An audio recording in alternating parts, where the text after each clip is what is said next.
문무일 검찰총장이 국정원 사건 등 적폐 청산 수사의 중요 부분을 올해 안에 마무리하고 내년에는 민생 사건 수사에 집중하겠다고 밝혔죠. 그렇습니까? 적폐 수사가 어떻게 시작됐나요? 검찰이 알아서 시작한 건가요? 아니죠. 국정원 댓글 사건 수사를 국정원 댓글 사건을 수사했던 2013년에는 검찰이 없었습니까? 있었어요. 검찰 멀쩡히 있는데 국정원 수사하려다가 조선일보가 앞장서고 국정원이 뒤에 서서 검찰 수장의 목을 쳐버렸죠. 수사를 못하게. 적폐 수사가 가능해진 것은 지난 겨울 1,000만 명이 넘는 시민들이 촛불을 들고 거리로 나가 구체제를 마침내 끝을 냈기 때문입니다. 그렇게 국민들이 만들어준 기회가 바로 적폐 수사죠. 검찰총장이 아니라 그 누구도 시한을 정해서 임의로 끝낼 수 없는 겁니다. 서울중앙지검 검사들 몸이 피곤하면 총장님을 사우나를 끌어주시고 정신적으로 필요하다면 시민들이 응원을 하겠습니다. 서울중앙지검의 적폐 수사 일선 검사님들 난생 처음 응원 꽃다발 좀 받아보시겠습니까? 네. 힘들 내시고 시작했으면 끝을 봅시다. 김호준의 응원이었습니다. 제가 요새 수요일에 다시 새로운 방송을 하나 시작해가지고, 예. 목요일 아침은 다시 혀가 꼬이기 시작했어요. 평상시에도 꼬이는데. 자, 예, 김은지입니다. 제가 소개해드리려고 했는데. 네. 잊어버릴 줄 알고. 네, 혹시 그러신 줄 알고요. 그럴 가능성이 매우 높은 목요일 아침이었는데. 네. 눈치 빠르시게. 김은지 기자, 예. 첫 번째 뉴스는 뭡니까? 네, 어제 적폐청산 수사를 올해 안에 끝내겠다라는 문무일 검찰총장의 발언 전해드린 바가 있는데요. 이에 대해서 청와대가 부정적인 입장을 내었습니다. 청와대 핵심 관계자에 따르면 물리적으로 연내 수사 종료는 가능하지 않다라는 건데요. 여러 가지 흐름상 피의자 소환도 이루어지지 않은 채 마무리할 수 없다라는 겁니다. 그러면서 이 관계자는 검찰 수사에 속도를 내겠다는 뜻으로 문무일 총장의 발언을 받아들이겠다라고 밝히고 있는데요. 문 총장 발언을 빌미로 일각에서 쏟아내는 적폐청산 조기 종료 요구에 대해서 선을 그은 겁니다. 보수 매체는 뭐 신났어요, 이제. 역시, 봐라, 필요하지 않느냐. 근데 청와대에서 여기서 이제, 연내 종료 불가능하다고, 청와대 입장을 냈는데, 이제 두 가지를 알 수 있죠. 이게 이제 청와대가 조율되지 않은 발언이었다는 것과, 그리고 애초에 청와대가 함양하는 수사가 아니었다는 것, 두 가지 동시에 드러난 셈입니다. 검찰총장이 청와대하고는 다른 입장을 내는 경우가 드문 일이거든요. 엄청나게. 예. 검찰총장 관두기 직전에 보통 그런 일이 있긴 합니다. 근데, 그런 걸 알 수 있고요. 제가 이제 이 사건, 이것도 일종의 사건이죠. 저희가 그래서, 오늘 2부 잠시 후에 적폐청산위원장, 박범계 위원장과 인터뷰가 예정돼 있긴 한데, 이거를 이제 전직 최고위급 검찰 간부는 이 사안을 어떻게 보느냐 궁금해서 제가 전화로 물어봤어요. 이제 어딩을 그대로 전하면 수사는 생물이다. 네. 네, 굉장히 유명한 말이죠. 검사들 사이에서는. 수사는 생물이다. 무슨 뜻이냐면 시작하면은 어디로 갈지 모른다. 네. 그러면서 이런 얘기를 덧붙였어요. 특히 정권 차원에서 이루어진 범죄는 정권이 직접 나선 일이기 때문에 그 범죄 정도를 알 수가 없고, 미리. 어디로, 시작하면 생물처럼 어디로 뻗어나갈지 알 수가 없다. 근데 이걸 시한을 정하면 그 생물을 죽이는 거다. 굉장히 와닿는 표현이었는데, 그렇게 얘기를 했고요. 어쨌든, 이 검찰 고위 간부들에게는, 질책, 감시, 그렇게 하면 안 된다. 필요하지만, 수사는 결국 일선 검사들이 하는 거거든요. 저는 이제 문무일 총장 발언 가지고 이제 여러 가지 논란이 있는 걸 보고서 일선 검사들이 맥이 빠지겠다. 네, 이런 생각이 들었어요. 그 특검 할 때, 왜 특검 사무실 앞에 전국에서 시민들이 이제 꽃다발 보내줘서 그 앞에. 예, 그랬죠. 가득 차 있었잖아요. 그게 굉장히 큰 응원이 됐다고 해요. 그래서 뭐 검찰총장에 대해서는 뭐 이런 견제와 감시가 필요하겠지만 일선 검사들에겐 바카스를 보내줄 때가 아닌가. 꽃다발이나. 그래서 저는 이제 오늘 방송 끝나고 꽃다발 하나 보여줄까. 예. 검찰들이 저를 좋아할 일은 없는데요. 하도 욕을 많이 하고. 꽃다발은 좋아할 수도 있죠. 예. 이름을 안 붙일 분 하는 생각도 있습니다. 응원이 필요할 때다. 오히려 예 그런 생각을 했고요. 자, 다음 뉴스는 뭡니까? 네, 관련된 적폐 의혹들이 계속 나오고 있는데요. 이번에는 2014년 검찰이 서울시 공무원 간첩 조작 사건, 그러니까 유성 사건이라고 불리는데요. 이 사건을 수사할 당시에도 국정원이 수사를 방해했다는 주장이 나왔습니다. 검찰은 압수수색에 대비해서 가짜 사무실을 만들고 허위 서류를 제출했다라는 의혹이 나오고 있는 건데요. 민변이 오늘 해당 제보 내용을 공개하고 진상규명을 촉구할 기자회견을 열 예정입니다. 요 사안은 오늘은 시간이 저희가 없어가지고 내일 인터뷰를 미리 잡아놨는데요. 예. 제가 편지 봉투를 봤습니다. 네, 저는 편지 내용도 봤습니다. 저보다 많이 오셨군요. 네, 예. 5장인데요. 총 굉장히 자세합니다. 그러니까요. 이거는 내막을 아는 사람의 제보가 확실하고요. 예. 그리고 이제 이게 인터넷이나 또는 기타 흔적이 없는 방식이 아니라 그 편지를 보냈어요. 봉투에 넣어가지고 편지를 보냈는데 그 박근혜 국정원에서 가짜 간첩을 만들 때 얼마나 대범했는지, 예. 절대 들킬 리가 없다고, 얼마나 자신했는지를 알 수 있는 상징적인 사건이 유성 사건입니다. 네. 서울시 공무원, 인데, 대놓고 가짜를 만든 것도 대놓고 절대 들킬 리 없다고 증거도 생각. 조작하고 예. 외교적 문제가 되기도 했었습니다. 당시에. 가짜 간첩 사건이 이렇게 실시간으로 밝혀진 건 우리나라 한정사의 최초예요. 예. 그 이후에 뭐 몇십 년 후에 명예가 회복된 적은 있는데 실시간으로 밝혀진 건 최초예요. 근데 저는 이 가짜 사무실 이 놀랍지 않은 게 이 생자로 간첩을 가짜로 만드는데 뭐 사무실 정도야 뭐 아무것도 아니죠. 예. 근데 이게 유성 사건 때도 있었다. 가짜 사무실 만든 게 영화처럼 세트 만들어서 여기 압수수색 하라고. 하여튼 증거 조작과 증거 인멸의 대마왕이에요. 이쪽은. 예. 그래서 국정원 관련 사건은 저는 모조리 다 구속수사해야 된다고 보는데. 예. 네. 예. 해당 제보자 같은 경우에는 정치호 변호사, 그러니까 최근에 자살한 국정원 변호사 있잖아요. 예. 그 사건을 보고 자기가 용기를 냈다라고 이야기를 하는데요. 거꾸로 또 그 제보는 그래서 이렇게 추적이 어려운 예. 전통적인 방식 편지로 보내야 되겠구나. 용기를 냈다기보다는 저는 화가 났다. 아이, 그렇죠. 예. 밤잠을 뒤척였다 이런 식의 표현들이 있는데요. 국정원이 제대로 개혁돼야 된다라는 것들 때문에 이런 편지를 쓰게 됐다라는 겁니다. 국정원 내부자라고 볼 수밖에 없는 것이 너무 내용도 자세하고, 예. 국정원 내부에 누가 이 전략을 총괄 기획했는지도 특정돼 있고, 굉장히 자세한 내용입니다. 네. 의외의 곳에서 터졌어요, 또. 예. 자, 그런 사건이 하나 있습니다. 오늘 민변이 기자회견을 한다고 하고 내일 인터뷰가 저희는 예정돼 있습니다. 자, 다음 뉴스는요? 네, 어제 장시호 씨가 1심 선고가 있었습니다. 검찰의 구형보다 센 징역 2년 6개월이 나왔는데요. 곧바로 법정 구속됐습니다.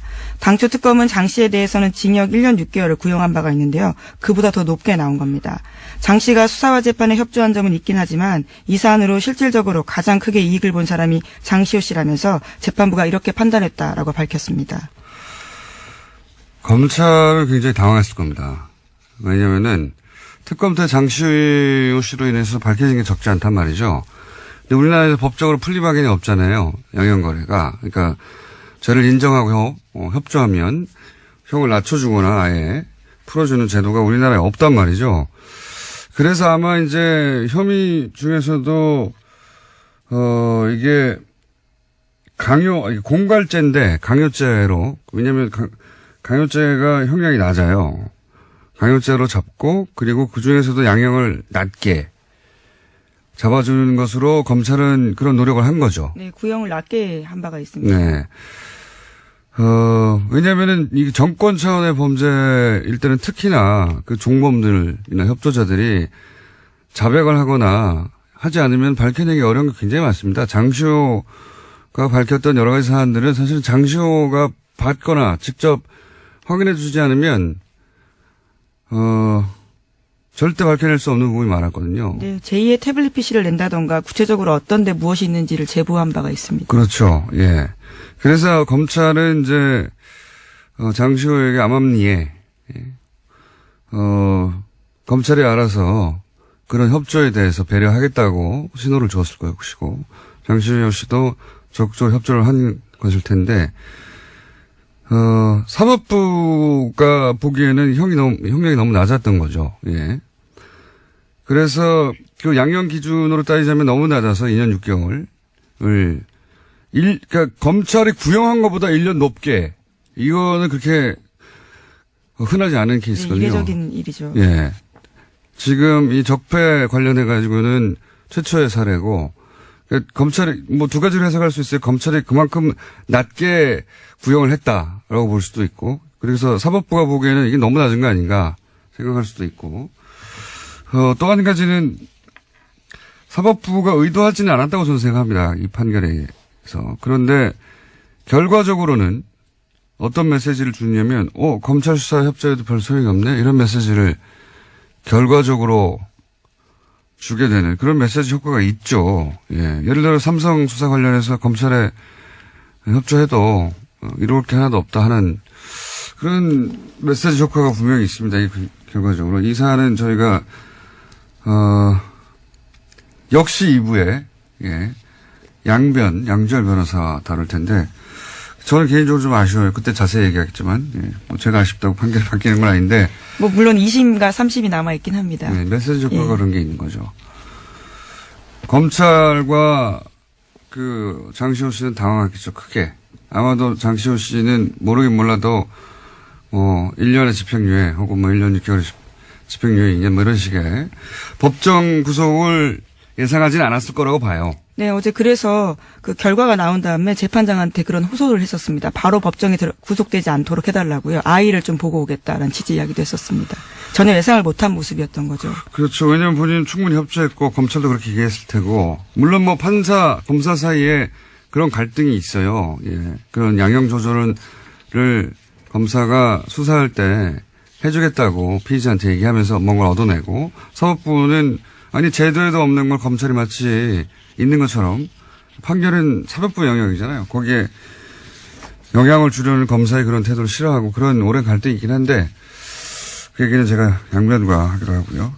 자, 다음 뉴스는 뭡니까? 네, 국제올림픽위원회 IOC가 러시아 선수단의 평창 동계올림픽 출전을 금지했습니다. 지난 2014년 소치 동계올림픽에서 국가 차원의 조직적인 금지 약물 복용이 이뤄졌다라는 판단에서 나온 결정인데요. 러시아 선수들은 엄격한 도핑 검사를 통과해야만 러시아 출신 올림픽 선수라는 개인 자격으로 올림픽에 출전할 수 있게 됐습니다. 그렇군요. 예. 러시아에서는 인정하지 않고 있죠. 예, 이 사안을. 네, 그렇죠. 그래서 12일까지요. 개인 자격으로는 아마 출전할지 여부를 결정하겠다라는 입장입니다. 근데 이 고발 자체가 러시아에서 출발된 거예요. 예. 네, 내부 고발이죠, 일종의. 예. 자, 다음 뉴스는 뭡니까? 네, 세계적인 시사주간지 타임이 올해의 인물로 성폭력 고발로 세계를 뒤흔든 여성들을 선정했습니다. 성폭력 고발에 나선 여성들을 통칭해서 침묵을 깬 고발자들이라는 이름을 붙이고 표지 모델로 선정했다고 밝혔는데요. 표지에는 성폭력 고발의 중심에 섰던 배우 애슐리 주드 등이 등장했습니다. 이게 이제 특히 영미권에서 미투 해시태그, 그러니까 나도 그런 일을 당했다 성폭행. 지금 이 여배우들이 굉장히 유명한 영화 제작자 하비 와인스타인. 예. 네. 그 양반한테 당했던, 성추행 사건들을 계속 폭로하고 그러자 나도 당했다고 하는 미투 해시태그 광풍이 불었거든요. 예. 그래서 이게 이제 전 세계로 퍼져나왔어요. 네, 예. 80개국이 넘는 국가에서 해시태그가 회자됐다라고 합니다. 미투. 여기까지 하고, 이제, 저희의 미니인, 예, 리얼미터를 해야 되는데, 이 해시태그 얘기하니까 제가 오늘 재밌는 거 하나만 얘기하고 꼭 넘어가야 되겠습니다. 제가 댓글부대 아직도 운용된다 이야기 여러 번 했거든요. 근데 이제, 반신반의 하셨던 분들이 많을 거예요. 제가 오늘은 좀 더 구체적인 증거에 해당되는 정황을 거의 증거라고 봅니다. 말씀드리면, 지금 네이버에 가서 오픈, 영어로 오픈, 영어로 쓰지 말고인데 한글로 오픈 열기 네 글자를 검색어에 딱 쳐보세요. 그런 다음에 그 메뉴 중에 실시간 검색이라는 메뉴가 있습니다. 네이버에. 트위터 같은 거 검색하는. 오픈 열기라고 치고 실시간 검색을 탁 클릭하면 각종 기사에 달린 댓글들 중에 오픈 열기, 옵션, 죄송합니다. 오픈 열기가 아니라 옵션 열기예요. 옵션. 예. 옵션 열기라는 단어가 포함된 댓글들이 주르륵 나옵니다. 이건 해시태그가 아니라 갑자기 왜 옵션 열기라고 하느냐. 이게 전부 다 댓글 부대가 쓴 댓글이에요. 댓글을 달 때 위에서 지시를 받아서 그걸 자기 아이디로 카피를 해서 댓글을 달았는데 거기 맨 앞에 옵션 열기라고 하는 내용과 상관없는 메뉴가 있는데 그걸 카피해서 갖다 붙여버린 거예요. 무슨 얘기인지 아시겠죠? 이거 한번 해보겠습니다. 잘 모르겠네요. 바보같이 무슨 얘기냐면 네. 내가 댓글을 달 때 댓글 알바가이드가 쳐요. 예, 지시를 받았어요. 내용을. 그게 자기 쓴 내용이 아니라는 거죠. 그걸 카피해서 갖다 붙여줄 거 아닙니까? 자기가 쓴 게 아니니까. 근데 그 카피를 할 때 맨 앞에 옵션 열기라고 하는 이 내용과 상관없는 메뉴에 네네. 들어가는 글까지 카피를 해버린 거예요.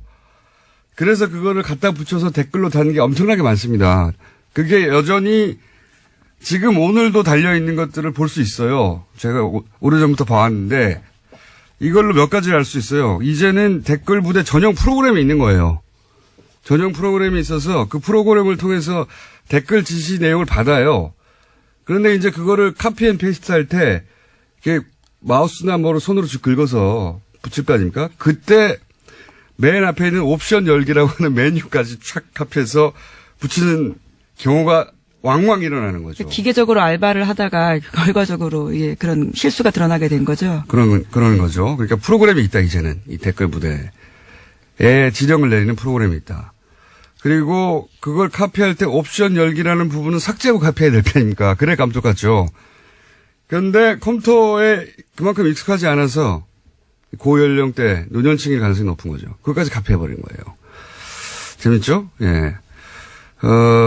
그리고 이 댓글 프로그램을 통해서 댓글 지시가 내려가고 그거를 댓글 다는 부대가 아직도 있는데 그 댓글을 특정 기사에만 달 거 아닙니까? 그 기사들 어디에 달았나를 보면 논리는 굉장히 논리 개발자가 따로 있는 게 확실해요. 예, 고급한 정보들도 가끔 있고요. 보면 당연히 이제 문재인 대통령 공격한다든가 여당을 공격한다든가 조국 교수도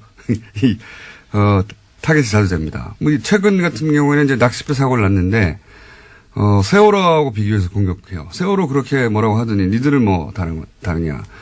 그리고 이제 김국종 교수. 이국종 교수. 죄송합니다. 이국종 교수를 높이면서 김종대 의원을 공격하고 여기에 저도 가끔 포함돼요. 저는 김종대 의원을 옹호한 적이 없는데 어쨌든. 그리고 조국 민정수석도 자주 등장하고요. 지금 당장 해보시면, 왜냐면 제가 이제 방송에서 이 말을 했기 때문에 이제 지워버릴 거예요. 근데 지금 당장 해보시면 실시간으로 주르륵 나옵니다. 댓글 알바 있다. 댓글 무대 있고요. 이거 누가 시키고 누구 돈으로 하는 건지, 주요한 적폐 수사 끝나면 이거 수사 들어가야 된다고 봅니다. 여전히 돌아가고 있어요. 댓글 알바들. 오늘 여기까지 해야 되겠습니다. 네, 수상 소식도 하나 전해드리려고 했는데요. 수상 소식이요? 네, 민주언론시민연합에서 민주시민언론상 본상 수상자로 김어준 공장장이 선정됐다고 합니다. 예, 아주 짧게 말씀드리겠습니다. 중요한 뉴스네요. 예. 축하드립니다. 언론상을 제가 수상하게 됐다. 자, 시사인의 김은지였습니다. 감사합니다. 그래서 권순정 리얼미터 조사 분석 실장님 나오셨습니다. 그것마저 알려주마. 자, 이건 이제 유일하게 저희가 주 중반에 하는 조사입니다. 네. 대부분 주 초반 혹은 주 말에 하거든요. 자, 한번 쭉 읊어보시죠. 네, 이번에는 정당부터 먼저 소개를 해드릴게요. 네. 네. 2018년도 예산안이 통과됐지 않습니까? 네. 요번에 국민의당하고 바른정당이 최근에 계속 하락세를 겪고 있었는데, 네. 모처럼 반등을 했습니다. 국민의당이 1.2%포인트 상승을 해서 네. 5.8%고요. 바른정당 역시 0.8%포인트 상승을 해서 6%가 나왔습니다. 최하위를 한 달간 했는데 국민의당이 맞습니다. 4주 연속 최하위를 했습니다. 예산안 통과 효과라고 저는 보는데 그죠? 맞습니다. 예, 한국당 사실상 한국당의 보수청이 분석을 해보니까 국민의당이나 바른정당으로부터 많이 갔어요. 그래서 정당으로서 자유한국당이 이번 예상 과정에서 크게 역할을 못하고 반면 국민의당 같은 경우는 일종의 정당으로서 효능감을 자유한국당에 실망한 지지층으로에게 좀 주는 과정에서 저도 오늘 예 말이 주는 되는데. 과정에서 좀 그쪽으로 이탈하는 과정에서 국민의당이 상승하지 않았나 싶습니다. 바른정당도 비슷합니다. 네. 그렇군요. 국민의당이 거의 주중에 한 6%대까지 오르지 않았나요? 맞습니다. 주중에 예산안이 통과됐던 날 당일 6일이죠. 네. 예, 6.2%포인트까지 올랐습니다. 그러니까 국민의당이 사실은 그 정부와 계속 각을 세우는데 그때마다 떨어져요. 거꾸로. 예. 맞습니다. 협조를 할 때 올라가는데 왜 뭐 이건 제가 박지원 대표가 오늘 나온 날이기 때문에. 제가 오래전에 기억나세요? 네. 안철수 대표가 좀 협조를 하는 과정 속에서 지지율을 끌어올릴 수 있지 않겠느냐라고 당연히 얘기를 했을 때 네. 공장장님은 네. 그건 절대 안 그럴 것이다. 그거는 지지율이 안 오른다는 얘기가 아니라 안철수 대표가 협조를 안 할 거라는 얘기였어요. 당연히 지금은 대세가 지금 네네. 현 정부 초기잖아요. 네네. 네. 현 정부가 하는 일들을 도움을 주면 지지율 오히려 올라갑니다. 네. 처음으로 국민의당이 그 지지율 상승 효과를 누리고 있고요. 예, 사실상 요번 그 틈을 잘 이용을 한 것 같아요. 국민의당이. 네. 반면 자유한국당 같은 경우도 사실상 오르기는 올랐지만 제가 봤을 때는 사실상 패배자가 아닌가 싶거든요. 예산안 통과되고 나서는 떨어졌죠. 예, 0.7%, 요번 주중 집계에서는 0.7%포인트 상승을 해서 18.3%인데 예산안이 통과됐을 때는 17.4%이고요. 그렇겠죠. 그 사실상 논란이 많이 된 과정 속에서 한국당이 이것보다는 조금 더 많이 올라야 되는데 보수층이 한 5%포인트를 이탈을 했습니다. 오히려. 예, 오히려. 이 이탈한 층이 아까 말씀드린 것처럼 국민의당하고 바른정당하고 거의 다 간 것이죠. 네. 그렇군요. 민주당은 어떻게 되나요? 예, 민주당은 조금 이제 상당폭 빠졌습니다. 3.4%포인트 하락한 48.5%이고요. 주중에는. 예. 이제 국민의당하고 바른정당의 요인이라고 봐야 될 것 같습니다. 하지만 예산안이 통과됐던 날은 다시 50%를 회복했기 때문에 요거는 이제 아주 짧은 기간 동안의 영향이 아닌가 싶습니다. 쌤쌤이네요. 예, 정의당 또한 하락을 했습니다. 0.6%포인트 하락해서 4.5%가 나왔습니다. 대통령 지지율도 비슷하겠네요. 네. 떨어졌다가 또 예산안 통과될 때 예, 올라가고. 4주 연속 상승 흐름이었다가 지난주하고 요번 주까지 네. 조금 아주 약하게 2주째 하락했는데요. 0점대. 예, 0.7%포인트 하락해서 70.8%입니다. 약보합이라고 볼 수 있는데. 예산안 통과되고 다음에 어떻게 됐습니까? 예, 예산안 통과된 다음에 상당히 많이 올랐어요. 그러니까 72.1%포인트까지, 72.1%까지 올라서. 상당히도 뭐 1.1%. 왜냐하면 그 전날에는 69.3%까지 떨어졌기 때문에 예. 그 일일 변화로서는 상당폭 올랐다고 볼 수 있을 것 같습니다. 네. 뭐 저희가 몇 달째 똑같은 얘기하고 있는데. 네. 0점 몇 빠지고 0점 몇 오르고 뭐. 예. 좀 많이 빠지고 오르면 1, 2% 움직이고. 이 정도. 예, 종합을 하면 한국당 지지층을 제외하고는 모든 정당 지지층, 모든 지역, 모든 연령, 모든 이념 성향에서 다 긍정평가가 크게 높거나 우세합니다. 네. 알겠습니다. 예산안이 통과되면서 사실은 주요 정당들의 지지율이 좀 진폭이 있고. 네, 맞습니다. 대통령 지지율도 진폭이 좀 있고. 그렇습니다. 예. 통과되면서 민주당 그리고 국민당이 상승한 형국이고요. 네. 한국당 하락하고 한국당을 빼고는 상승을 다 했지만 예. 예산안 통과를 기준으로 하자면 예, 맞습니다. 주요한 네. 가장 중요한 이벤트였던 네. 정의당도 하락을 했네요. 네. 정의당은 언론 보도가 상당히 많이 감소했습니다. 네. 언론 모두 감소효과도 있는 거고. 네. 자, 그것마저 알려주면 현안 주사 이번 주는 뭡니까? 예, 문무일 검찰총장의 이제 발언이 있었는데 많이 논란이 되었죠. 이거 간접적으로 알 수 있는 조사가 아닌가 싶은데요. 한 2주 전쯤에 죄송합니다. 김관진 전 국방부 장관하고 예. 임관빈 전 실장.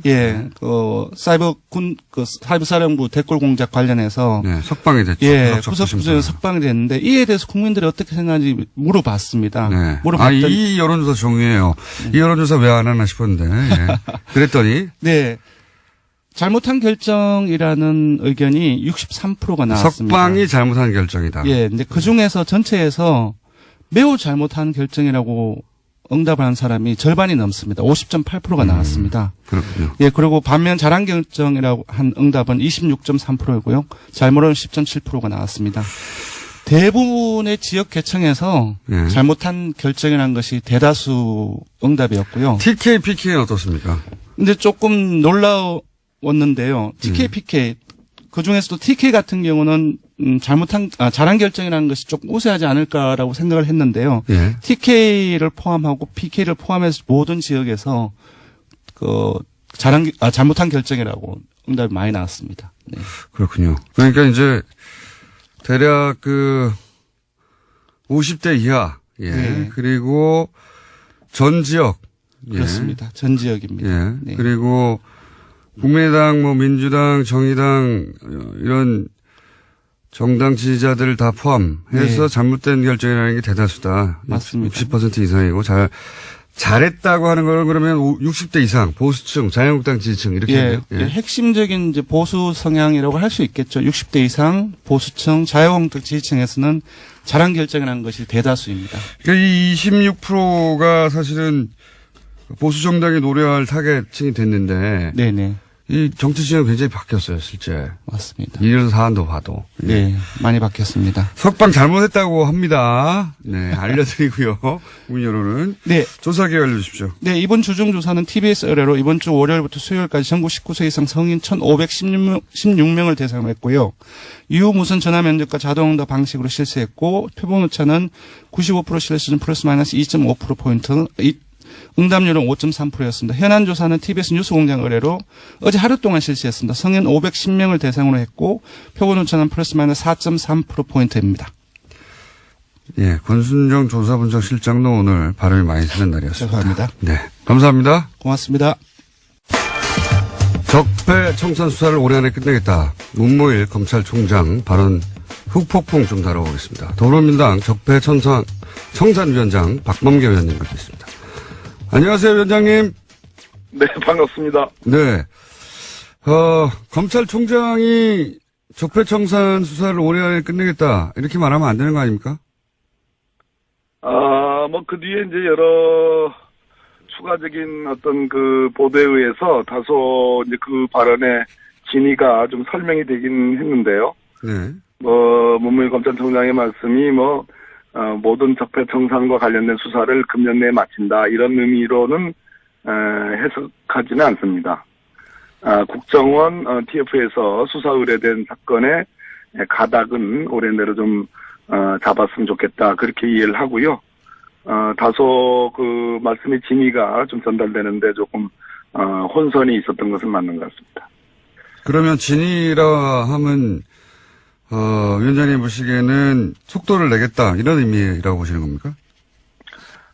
고충이 좀 있다고 저는 보여지는데요. 아시다시피 일부 언론과 또 이명박 대통령 본인, 전 대통령 본인 또 자유한국당의 정치적 공세, 정치 보복 프레임이 있었고요. 또 간과할 수 없는 것은 검찰 내부에 검사장들 일부의 어떤 검찰이 청와대 하명 수사를 따르는 거 아니냐라는 그런 불만들이 있었습니다. 최근에 법원 같은 경우에도 김명수 대법원장께서 또 이제 그런 발언도 하셨죠. 그래서 일종의 조직의 수장으로서의 어떤 고충도 고려하고 또 수사의 어떤 속도감도 일종의 요구하고 하는 그러한 어떤 발언이 아닌가. 저로서는 그렇게 해석할 수밖에 없습니다. 그렇다면 굳이 청와대가 연내 마무리는 불가능하다 이렇게 입장을 이례적으로 밝힌 이유는 또 뭡니까? 청와대는 분명한 입장인 것 같습니다. 청와대 고위 관계자의 발언을 보면 수사에 현재 진행되는 상황으로서는 금년 내에 끝내는 것이 불가능하다. 문무일 총장의 발언은 속도감 있게 수사하라는 그런 의미도 받아들인다. 또 적폐청산의 수사라는 것이 일부 야당의 주장처럼 그러한 정치보복 그런 것이 아니고 제도와 어떤 관행, 시스템을 바꿔내는 과정이기 때문에 혐의가 있으면 있는 대로 수사할 수밖에 없는 거 아니냐라는 아주 강한 의지를 다시 한번 표현한 걸로 봅니다. 일반 시민들 입장에서 궁금한 건 결국 그래서 이거 연내 끝나는 거 아니죠? 네. 불가능하다고 봅니다. 여러 가지 조건들이 그렇습니다.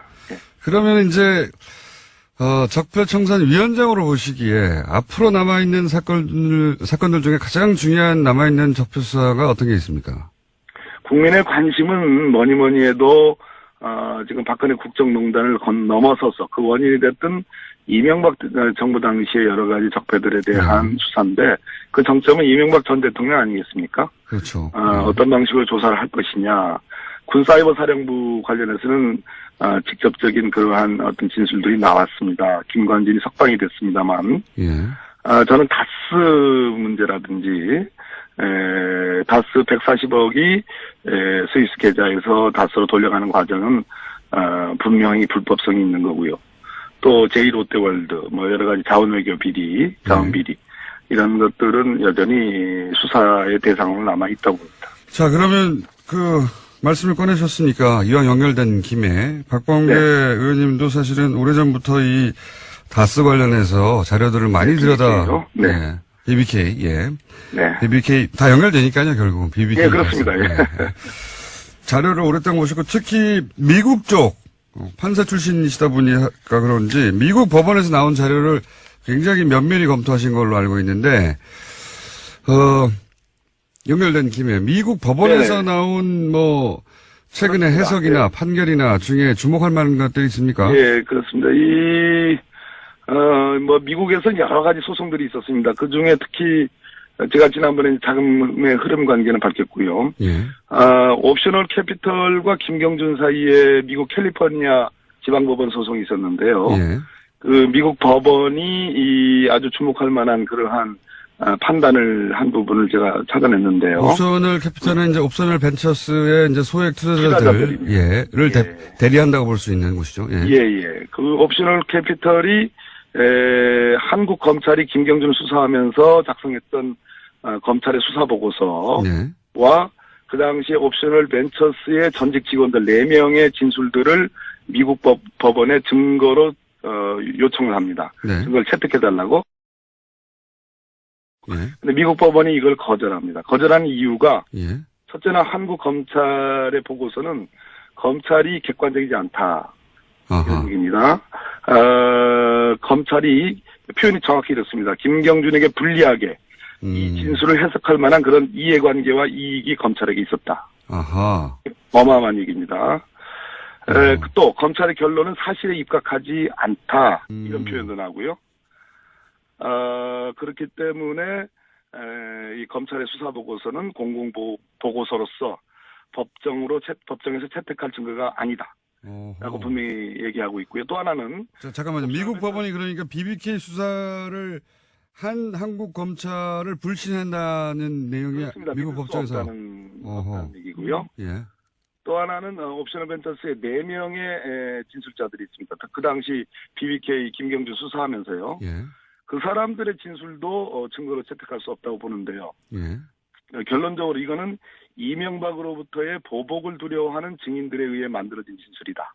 이런 표현을 합니다. 야, 이거는 저 같은 사람이 주장하던 걸 미국 법원이 주장을 했네요. 판단했습니다. 그러네요. 구체적으로 여보세요? 네, 듣고 있습니다. 흥미진진하게 듣고 있습니다. 네. 예, 그렇습니다. 그래서 이런 표현도 나옵니다. 이 4사람의 진술은 서울시장인 이명박의 대리인들이 증인들에게 진술 바꾸지 마. 그리고 이 어떤 식으로든 김경준을 돕지 마라는 강한 압박 속에 만들어진 거기 때문에 믿을 수 없다 이런 얘기입니다. 미국 법원이 어떻게 그런 판단을 했죠?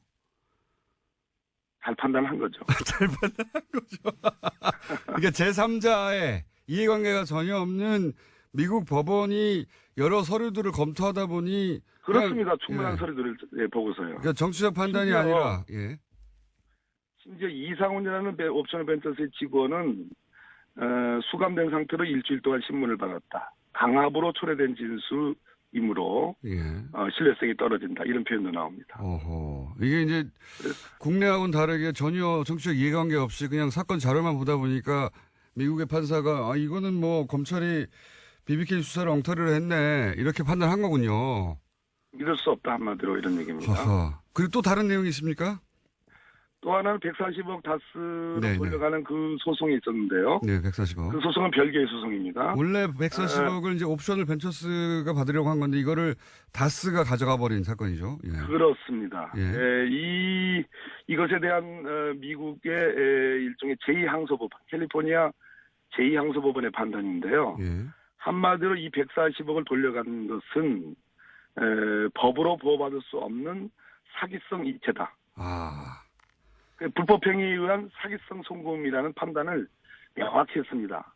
그렇다면 지난번 주진우 기자의 폭로가 있었지 않습니까? 예. 이명박 대통령 시절에 청와대 민정수석실 행정관 그리고 LA 총영사 김재수의 개입 예. 그와 관련된 회의록들 예. 그것을 이 미국 법원의 판단에 대입을 시키면 한마디로 불법적으로 다스로 140억 원이 송금된 것을 미국 법원이 판단을 한 겁니다. 다스 측에서는 이제 적절한 행위다, 합법적인 행위라고 주장하고 있어요, 지금은. 근데 그렇습니다. 미국 법원이 판단하기는 이거는 불법이다. 사기성 이체다. 사기성 법으로 이체. 보호받을 수 없는 사기성 이체, 돈을 이제 이체한다. 예. 사기성 이체이기 때문에 불법 행위에 의한 사기성 송금이라는 표현도 쓰고요. 그렇기 때문에 이 부분은 우리 검찰이 지금 서울중앙지검 첨단범죄수사부에 지금 일부에 배당이 돼 있거든요. 예. 이 부분을 수사하면 바로 결론이 나옵니다. 사기성 이체라는 표현도 등장합니까? 그렇습니다. 매우 만족스러운 표현이네요. 우리 김어준 공장장님 입장에서는 그렇게 그렇군요. 미국 족하신가 보죠. 미국 법원은 사실 한국에서 일어난 일임에도 불구하고 자료만 가지고도 충분히 그런 결론에 도달해 있군요, 이미. 미국 법원은 전 세계적으로 증거법적으로 가장 거의 완비될 정도로 증거 능력에 관해서는 정말 엄밀하게 보는 법원입니다. 의원님도 만족스러우시겠습니다. 네. 네. 의원님도 오랫동안 이 사건을 들여다보신 걸로 아는데. 예. 결론적으로 문무일 검찰총장께서 어젠가 서울중앙지검 3차장 한동훈 3차장과 지금 이 다스 사건이 지금 배당되어 있는 네. 첨단범죄수사 1부 신봉수 부장을 대검으로 불렀습니다. 예. 저는 이것을 주목하고 있습니다. 그렇기 때문에 문무일 검찰총장께서 너무 노심초사하지 마시고 예. 성역 없이 이 부분에 대한 수사를 지시하는 것이 저는 정도가 아닌가 그런 말씀드립니다. 오늘은 여기까지 듣겠습니다. 오늘 말씀 감사합니다. 네, 감사합니다. 지금까지 더불어민주당 적폐청산위원장 박범계 의원이었습니다. 자, 남는 시간이 있네요. 남는 시간이 있길래 양철 변호사님이 나오셨습니다. 아니, 시간도 없는데 중간에 CM을 왜 틀고 그래요, 음악은. 빨리 하시죠. 안녕하세요, 양기름입니다. 자, 오늘은 5분 30초 정도 드립니다. 네, 10초 지나갔어요, 빨리. 예. 자, 장시호 씨, 검찰 구형량보다 높은 형을 받았다. 예. 어떻게 해석하십니까? 많이들 깜짝 놀랐는데요. 저도 사실은 놀랐고, 어떻게 보면 좀 방심했던 것 같다는 생각을 합니다. 누가 방심한 겁니까, 지금? 그럼 저도 그랬고, 뭐, 언론에서 나오는 보도만 보다 보니까. 검찰 쪽에서도 그렇고, 예, 장시호 씨가 그랬고. 특히. 장시호 씨는 어제 기자회견 준비를 하고 사실은 갔었죠. 뭐 복장이나 그러니까요. 뭐 머리나 이런 것들이 이제 나온 뒤에 소회 같은 걸 밝힐 준비를 했었던 것으로 보여요, 실제로. 여러 가지로. 근데 바로 구속이 됐죠. 법정 구속이라는 건 법정에 들어갔다가 거기서 나오지 못하고 그냥 바로 이제 예. 피고인석 뒤에 작은 문이 있거든요. 예, 거기 대기실로. 수갑차고 가버리는 거기서 거군요. 바로 구치소로 이제 서울구치소로 이송이 됐는데 그 얘기는 제가 왜 방심이라는 표현을 쓰냐면 다들 국정농단과 관련해서 장시호 씨가 했던 역할 쪽에만 좀 초점을 많이 맞췄던 것으로 보여요. 그러니까 어떤 진술을 했었고 특검에서 수사를 할 때 또 법원에서 재판으로 증인으로 나와서도 굉장히 여러 가지 박 전 대통령과 최순실과의 관계라든가 어떻게 삼성 연재센터로 돈이 오게 됐는지 이런 얘기는 다 적극적으로 얘기를 했기 때문에 잠시만요. 옵션 열기 실시간 검색어 1위입니다. 조금 전에 박홍계 의원 얘기하신 거 말씀이시죠? 아니죠. 제가 얘기한 못 들으셨구나. 옵셔널 캐피털에서 말 얘기 140억. 말고 예. 댓글 알바들이 요즘 실수로 붙이는 못 들으셨군요. 그 얘기 이제 시간이 없는데 옵션 열기 나중에 검색을 해보세요. 예. 나가서 해볼게요. 옵션 열기 댓글 알바들이 아직도 움직인다는 증거. 아마도 오타를 계속해서 한 것 같은데. 오타가 아니라 하여튼 카피 페이스트 하다가 그러니까 잘못 옮긴 거죠. 그것까지 카피를 해버린 거야. 맨 앞에 있는 메뉴까지. 그게 저작권 침해 소송할 때 제일 많이 증거로 찾는 건데. 하여튼 얘기가 왜 이렇게 되는 거야? 자, 장시호 씨. 장시호 씨. 예. 근데 이제 법원이 왜 그러면은 검찰은 1년 6개월을 구형했는데 2년 6개월까지 갔냐면 예. 결국엔 개인적으로 비리를 저지른 부분도 도저히 묵과할 수 없을 정도가 된다는 거예요. 영재센터에 20억 원 가량의 돈이 들어갔는데 이게 최순실한테 빠져나간 돈도 없고 오히려 장시호 씨가 3억 원 그냥 영재센터에서 횡령한 것도 명백하고 국가돈도 7억 원을 보조금 가량을 편취를 했기 때문에 그럼 이것만 합쳐도 10억이잖아요. 사실 개인이 10억 원이라는 돈을 저지른 경제사범인 건 분명한데 예. 1년 6개월 정도면 집행유예로 끝나는 건데 그럴 정도가 아니라는 겁니다. 아니, 저는 법리적으로 문제가 있다고 생각하진 않아요. 이미 검찰 구형이 많이 낮게 됐죠. 많이 낮게 됐고. 근데 이제 검찰은 구형을 할 때, 양쪽 다 법조인인데 모를 리가 있습니까? 그렇죠. 예, 그러니까 그 의미는 아시지 않습니까? 전체 그림에서. 예, 특검의 수사에 협조를 하였고, 그리고 이제 이 적폐수사에서는 이런 협조가 굉장히 중요한데, 사법부도 좀 널리, 요 사안은 예외적으로 좀 봐주세요. 이런 거거든요. 근데 법원은 최근에 이제 여러 가지 일을 봐도 그렇지만 그렇게 큰 그림에서 본다기보다 그냥 개인에게 정확하게 떨어진 형량에 더 집중을 하는 것 같아요. 그러니까 방시호 씨가 어제 이제 그 선고를 듣고 나서 우리 아들 지금 하나밖에 없는데 데리러 가기 약속을 해놨는데 어떡하란 말이냐는 얘기까지 했었거든요. 그에 대해서 이례적으로 우리가 합의를 해놓은 상황이라서 어찌할 수가 없다라는 얘기를 이제 부장판사가 합니다. 고민을 많이 하긴 했다라는 얘기인데. 저는 이제 아쉬운 게 뭐냐면 이걸 이제 법리로 따지면 사법부는 뭐 하자가 없어요. 그러니까 어쩔 수 없는 상황인 거예요. 왜냐하면 형량도 너무 낮게 한 게 맞고, 그 다음에 이건 이제 전문가들이 따져야 될 얘기겠지만, 강요죄냐, 공갈죄냐, 이것도 형량이 낮은 쪽으로 했고, 전문가 얘기를 들어보니까. 그리고 사법부가 딱히 법리적인 차원에서 질타를 당할 이유가 없는데. 그렇죠. 예. 근데 이제 일부 언론에서는 이런 표현도 쓰더라고요. 이게 검찰의 어떤 플리바게닝 관행이라는 것을 제동을 건 거 아니냐 이런 분석도 하는데 원래 검사 판사 사이에 그런 게 있잖아요. 있으니까 그런데 이제 저는 이걸 관행에 제동을 걸었다기보다 걸린 거죠. 법원이 능동적으로 뭔가 이렇게 검찰을 제어하려고 한다기보다 너무 낮게 들어갔던 것 같고요. 그러려면 차라리 법원도 인정할 수 있을 만한 어떤 제도적인 장치가 있는 게 낫지. 그러니까 차라리 저는 이 차원에 이참에 그런 제도를 만들어서 만들 공식적으로 필요가 있다고 생각이 들어요. 그러니까 사법부 입장에서 이런 거죠. 이렇게 정말 법에 없는데 어떡하란 거냐. 뜬금없이 갖고 오면 네. 검찰도 양형기준표가 있거든요. 그리고 법원도 있고. 아니, 사법부는 법에 없단 말이지 이게. 정상 참작이라는 게 이런 경우에 예를 들어서 검찰 수사에 적극 협조하였기 때문에 이게 없다고 하더라고요. 그러니까 해도 너무 낮게 잡았다. 법원이 이렇게 본 거예요. 저는 그렇게는 보지 않고 아니, 이렇게 봅니다. 그러니까 전 한 개인에 대해서 엄정한 법 집행 중요하죠. 근데 이 적폐수사는 굉장히 헌정사적인 중요도를 가진 사건인데 이럴 때는 법리를 넘어서는 어떤 사법부의 어떤 사회적 공동체적 가치 판단 이런 것도 필요한 거 아니냐. 왜냐하면 이 메시지는 결국은 검찰 협조가 소용없다 이거고. 근데 그거를 사법부에서 잘못 판단을 하게 되면 정확히 형이 매일매일 이 코너가 없는 날도 쏟아지는 코너명 장명 인기 코너입니다. 국민의당 박지원 전 대표 스튜디오에 나오셨습니다. 안녕하십니까. 안녕 못합니다. 계속. 적과의 박심 말고 또 최근에 들어온 거 중에 이제 정치 구단주 또 있고요. 뭐 요즘 해태도 이기고 네. 또 야구단 네.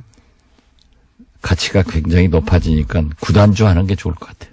오늘은 정치 구단주가 마음에 드십니까? 예. 네. 해태에서 그런데 제가 마음에 들면 기아로 바뀐 지가 언젠데요. 싫어하잖아요. 정치 구단주. 좋은 장면이네요. 예. 정치의 구단주다. 예. 구단이라는 단어 그렇죠. 예. 중의적으로. 정치 읽어주는 남자 박지원. 구단주다. 자, 오늘 그럼 정치 구단주로 하고요. 구단주님? 방송을 많이 듣는 거 실감하시죠? 글쎄요, 제가 부산 이번에 이렇게 전라남도 예. 뭐 여수, 순천 이쪽 가면요. 예. 광주 가면 특히 방송 뉴스공장 많이 듣는다고. 그럼 여기 또 안 들리지 않습니까? 그럼 웹이나 뭐 당연히 유튜브로 본다고 그러는데 그게 아무래도 박지원의 실력이지 김어준 공장장의 인기는 아니다. 이런 결론으로 저는 내렸어요. 사실 그렇잖아요. 뭐 공장장이 웃는 거나 잘하지 다른 건 아마 뭐 우리 안철수 대표 어떻게 좀 흠집 내보는데 잘 유도하고 그러지. 제가 안철수 대표를 흠집 내는 게 아니라, 예, 박지원 대표님 연습 안철수 대표하고 열심히 각을 세우시던데. 예. 어쨌든, 많이 듣는 건 확인하셨죠? 예. 네. 제가 깜짝 방송 놀라셨죠? 출연을 많이 해보는데, JTBC 썰전, 예. 최근에 MBN 판도라, 예. 이것 얘기하고, 라디오는 아무튼 뉴스 공장. 예. 김어준은 빼더라고요.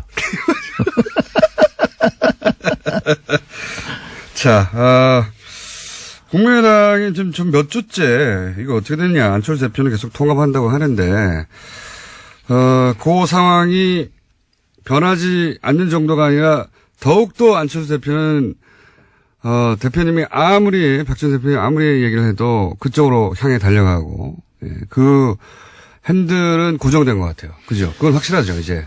저도 그렇게 봅니다. 제가 이 방송 나와서 처음으로 말씀드린 게 예. 안철수 대표의 고집 예. 그리고 좋은 의미의 추진력 예. 이걸 가지고 있기 때문에 어떤 경우에도 통합의 길로 갈 것이다. 그런데 그 예언도 적중하는 것 보면은 역시 뉴스공장 듣는 청취자들이 박지원의 실력 때문에 듣는 것 아닌가 확인됐습니다. 게다가 제가 안철수 대표는 결국 초반부터 그 얘기를 제가 했는데 탈호남 하려고 하는 것 같다 이제. 예. 호남 베이스 정당으로 본인이 차기 대선에서 안 될 것 같으니까 탈호남 하려는 것 같다는 말을 계속했는데 실제 취임 100일 기자 간담회에서 뭐라고 그랬냐면 정확하게 워딩을 지역구도를 탈피하자.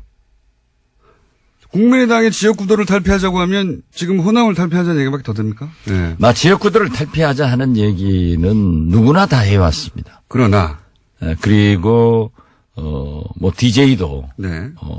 뭐 저도 그런 얘기를 하지만은 안철수 대표는 좀 조심스럽게 호남을 기반으로 해서 외연을 확대하자라고 해왔는데 지역구도로 단어를 바꿨어요. 단어로 바꾼 것은 유승민의 생각이 좀 오염된 것 같아요. 그러니까 여기서는 결국은 탈호남 뭐 표현을 어떻게 하든 간에 지금 안철수 대표와 당내에서 예각을 딱 세우고 있는 것은 결국은 호남계 의원들 중진들 중심으로 해서 그 의원님들인데 그 중진하지 마세요. 중진 아닙니까? 중진보다 초선 의원들. 예. 구당초 인원이 더 많아요. 이제는 숫자로는. 예, 근데 예, 구심점은 중진은. 구심점은 이제 언론에서 아무래도 중진들 얘기를 중심으로 보도를 해주니까 그렇게 되는데 정치란 게 그렇죠. 뭐 초재선 포함하여 그러면 예. 여하간 호남계하고 딱 각을 세우니까 있는 와중에 지역구도를 탈피하자 그러면 당신들은 나가라. 나갈 테면 이거 아닙니까? 제가 그렇게 얘기할 수는 없네요. 하지만 부인하기는 어렵죠. 부인하기도 쉽지 않고. 아니 근데 계획이 뭘까요? 호남 지금 사실은 국민의당이라는 정체성 자체가 호남을 베이스로 하였고 거기서 외연을 확장해 나가자는 거였는데 그럼 결별 나가라 사실상 하는 표현이 등장하고 그렇게 해석될 만한 표현이 등장하고 나는 계속 통합으로 가겠다. 그러면 호남 털어내고 나는 전국 정당으로 가기 위해서 밑그림을 그리고 있으니까 당신들 나갈 테면 나가. 이 자세가 변하지 않으니까 그럼 어떻게 하는 겁니까 이제? 양쪽 다 포기할 수 없는 거 아닙니까 절대. 저희는 어제 이제 그 평화계획연대 네. 세미나를 처음으로 했습니다. 네. 요 평화계획연대는 통합은 안 된다고 하는. 그렇죠. 예. 통합을 반대하는 예. 원내 의원들과 일부 원외 위원장들의 결집체가 될 건데 이제 예산이 이번에 성공적으로 예. 통과가 됐잖아요. 국민의당의 역할을 제대로 했죠. 이번에. 제대로 했죠. 예. 그래서 모든 국민과 특히 언론이 예. 국민의당의 존재감이 확인됐고 국민의당 때문에 예산이 통과됐다 하는 찬사를 받아본 것은 모처럼 받아본 거예요. 처음이에요. 모처럼이 아니라. 아니에요. 왜냐하면은 예. 우리가 국정감사도 의원들 국민의당 소속 의원들이 전부 잘했다고 다 평가를 받았어요. 그런데 그게 이제 안철수 대표가 장애 투쟁을 하던 야당 의원들도 국정감사 때는 국회로 돌아와서 투쟁하는데 국정감사 시작되기 직전에 시도지역위원장과 지부당 위원장들을 사퇴해라. 이렇게 결의를 하니까 당 내분으로 들어가서 싸우다가 그게 희석됐는데 이번에도 당대표면은 예산의 투쟁을 위해서 당에서 진두지휘를 해야 되는데 국회는 비워놓고 물론 국회의원이 아니니까 그럴 수도 있다 하지만은 그렇지 않습니다. 정부도 원외 당대표라고 하더라도 결국 정치는 국회에서 이루어지고 또 예산은 가장 중요한 거니까 당대표가 지휘를 하는 거예요. 근데 이번에 예산 통과하는데 지휘를 안 했어요? 안 하고 전부 나가서 통합 세미나나 하고 다니고 만나고 다니고 하니까 전열이 좀 흩어졌지만은 다행히 우리 김동철 원내대표나 권은희 수석, 이 황교안 간사 이런 분들과 저도 상당한 도움을 드리면서 잘 통과가 됐어요. 원래 지금 이번에 한 국민의당 역할이 대표님이 계속 주장해왔던 선도 정당으로서 우리가 자유한국당과 민주당 사이에서 우리 역할이 있다고 했던 그 모델 아닙니까? 그렇죠. 예. 그런 걸 우리 공장장이 잘 집어내니까 이 방송을 많이 듣는 거예요. 갑자기 본인에게 유리하니까. 어쨌든 이 역할을 해서 지지율도 올라갔어요. 실제로 좀 전에 리얼미터하고 얘기했는데 예. 꼴찌 몇 주 하다가 이 통과되자마자 그 공의 일부가 국민당에 간 게 맞거든요. 네, 네. 예. 난 그건 처음 듣는데 그래 오늘 발표했어요. 예. 한 15%로 올라갔어요? 아니요. 4%대에서 6%대로 올라왔습니다. 예. 그거 좋은 신호네요. 그러니까 그렇게 하면 되는데. 그렇게 안 해왔잖아요. 자꾸 안철수 대표가 그러한 것에 매진을 하면 지금도 될 수 있어요. 치고 올라갈 수 있습니다. 그런데 자꾸 통합으로. 예. 안 되는 통합으로 가니까 자꾸 떨어지는 거예요. 그래서 통합하면은 2등 정당으로 된다. 그런데 통합하면 꼴찌 정당 돼요. 네, 그거는 이제 전망인데 제가 이제 궁금한 건 지금 당장 눈앞에 닥친 안철수 대표가 가는 길과 그리고 지금 호남계 의원들 지금 평화개혁위원회 대표님을 포함한 의원들 30명 몇 명이라고 해야 됩니까? 20명이라고 해야 됩니까? 30명이라고 해야 됩니까? 뭐 지금 현재는 한 30명? 30여 명 정도에 이르는 예.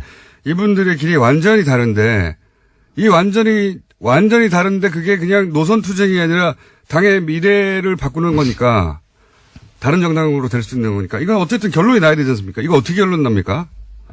대표님 보시기에. 그러니까 자꾸 예. 우리 공장장께서는 분열을 되게끔 불쏘시개를 막 넣고 불을 떼고 기름도 떼는데 우리가 그렇게 가면 안 돼요. 안 되는데. 그렇기 때문에 예. 우리 평화개혁연대에서는 국민의당을 살리기 위해서 예. 우리의 의사를 또 민심을 안철수 대표가 알아가지고 통합을 포기해라 하는 그러한 압력을 넣는 거지 공장장이 바라는 것처럼 분열하기 위해서 평화계획이 있다 하는 그것은 머리에서 지우세요. 그런 얘기를 하면 방송 앞으로 아무도 안 들어요. 제가 그런 얘기를 하는 게 아니라 평화개혁 토론회에 안철수 대표가 연단에 오르니까 여기서 야유가 나오고 고함이 나왔잖아요, 이미. 제가 고함을 지르거나 야유를 한 게 아니라 그 현상이 벌어진 정도로 서로 심정적으로 이미 이혼했지 않습니까? 예, 거기 제가 그 현장에 있었고 예. 거기서 2시간 이상 이제 그 얘기를 전부 들었는데요. 일부 당원들이 그 야유한 건 사실이에요. 네. 그리고 안철수 대표를 우리가 초대를 했기 때문에 당 대표로 와서 이제 축사를 하고 다음 행사가 있으니까 자리를 떠야 돼서 제가 모시고 가서 문 앞까지 내가 가면은 조용하죠. 조용해라. 우리가 통합을 반대하는 것과 이렇게 물리적으로 소리를 지르는 것은 구분해야 된다. 그리고 그러한 것은 구실을 주기 때문에 하지 마라. 또 제 말은 딱 들어요. 그래서 조용히 해서 모시다 드리고 내가 미안하다 하고 정중하게 인사하고 악수하고 헤어졌는데 대표님은 그렇게 하셨는데 안철수 대표님 거기에 대해서 뭐 선동을 한다. 선동하는 사람이 있기 마련이다. 이거는 또 대표님의 예우하고는 다르게 이 소식 전달하고자 했던 평화개혁 연대의 통합 반대 의사를 선동이라고 하고 가버린 거 아닙니까? 글쎄요, 그걸 이제 기자들한테 그렇게 얘기를 했더라고요. 또 제가 나오니까 이 직구준 기자들이 그랬는데 어떻게 생각하냐? 그래서 정당이라고 하는 것은 뭐 여야 가릴 것 없이 반대하는 사람한테서 그런 일들이 비일비재하게 일어납니다. 그러면 지도자는 그러는가 보다 하고 수용하고 웃고 말하지 소위 부담하는 게 좋은 거예요. 그런데 그렇게 한다고 해서 누가 선동하냐. 그러기 때문에 리더십에 문제가 있고 그런 얘기를 한다고 하면은 정당의 지도자가 아니다. 제가 그렇게 얘기했습니다. 그러니까 안철수 대표 잘한 거 아니에요? 공장장 입장에서 보면은 더 심하게 했으면 더 좋아하겠지 뭐. 이미 충분히 말씀하셨는데 안철수 대표가 최근에 예를 들어서 문재인 지지자들을 민주주의의 적이다, 뭐 어디 가서 사고 나겠지 이렇게 발언하는 거나 아니면 본인한테 반대하는 당내 자기들 식구인데 반대한다고 해서 선동하는 사람들이라고 말하는 것 굉장히 발음도 세지고 그렇죠? 그리고 자기 갈 길을 돌아설 생각이 없는 사람, 그래서 심정적으로 이혼은 이미 한 상태. 그러면 안 돌아올 사람인데 계속 마음 바꾸라고 해봐야 그때 돌아오면 오히려 지도력이 바보 되는 거죠. 안철수 입장에서는. 그러니까 안 돌아올 것 같은데요. 그러면 어떡합니까 이제. 그러니까 제가 지금 하는 얘기가 그거예요. 우리는 지금 가랑비에 옷 젖고 있다. 매냥 이렇게 얘기하다가 계속 가랑비에만 모르는 사이에 옷 다 젖어가지고 확싹 젖었을 때 통합선언하고 가버리면은 우리는 옷 벗어 던지지도 못하고 주저앉는다. 그러니까 그 과정에서 지금 우리의 의사를 강하게 표현하고 있는 거죠. 그럼 그 다음 수순이 뭡니까? 그 다음 수순을 알면은 제가 여기 앉았겠어요? 그리 가 있지? 아니, 그러고 그거 빠느냐 아는 거 아니에요. 그걸 얘기하면은 안 되죠. 하여튼 다음 수순을 몇 가지, 원래 이제 대표님 정도의 이제 그 정치 경륜이면 시나리오가 몇 개 쭉 있을 거 아닙니까? 그 중에, 이렇게는 되지 말아야 되지만 이런 것도 있을 수 있고, 몇 가지 시나리오가 있을 수 있지 않습니까? 그 시나리오를 발표하면은, 과이강의 다리를 몇 시 몇 분 몇 초에 폭파하겠다 하고 발표하고 해요? 그러면 적군이 와서 막아버리지? 저렇게 머리가 안 도는데 왜 방송 듣는지 참 그건 모르겠어요. 이게 폭파 계획은 있는데. 폭파 계획이 있는 게 아니라. 있는지 없는지도 알려줄 수가 없다. 그렇죠. 그리고 그 시나리오는 정치는 상선약수라니까요. 물 흘러가는 대로. 국민의 민심이 어디냐 이걸 보고 가면서 우리의 원칙을 지켜야 되는 거예요. 우리가 지금 현재 원칙은 우리의 정치성과 가치관을 버릴 수 없는 것 아니냐. 그렇기 때문에 안철수 대표가 우리의 정체성과 가치관을 일탈하면은 그걸 못하게 당대표에게 제동을 거는 것이 우리 할 일이다. 지금 그런 단계입니다. 심정적 이혼이 됐는데 혹시 이게 합의 이혼도 가능합니까? 어제 말이죠. 우리가 세미나를 하는데 대학 교수가 2분. 그리고 김능구 폴리뉴스 대표 그리고 당내 인사들이 2분 하는데 거기에서 이 김은국 교수나 최창렬 교수 이 김능구 폴리뉴스 대표가 합의 이혼해라. 아, 그런 얘기가 나왔어요. 당신들은 절대 안철수는 통합을 가는 거고 5분 다 그거예요. 통합하면은 안 된다. 예. 안 되는 당하고 왜 통합하려고 하느냐. 예. 차라리 합의위원하는 게 낫지 않느냐 예. 하는 방법을 제시하는데 예. 기가 솔깃하더라고요. 기가 썩이다라고. 여기서 합의위원이라는 건 결국 그러면 양자가 어느 정도 선에서 합의해서 갈라쓰는 거 아닙니까? 글쎄 예. 그런 얘기를 이제 학자들이 예. 또 전문 정치 평론가들이 얘기를 하니까 아 그럴 수도 있겠구나 예. 라고 하지만은 저는 어떤 경우에도 우리가 마지막 분열해서 순간까지. 예. 성공하는 것이 없어요. 예. 그렇기 때문에 정치는 똑같지 않잖아요. 예. 서로 다름을 인정하면서 통합 그런 정신으로 가야지 다름을- 합의위원회에서 네. 되겠느냐 그렇게 결론을 내렸죠. 그렇지만 그건 몰라요 앞으로.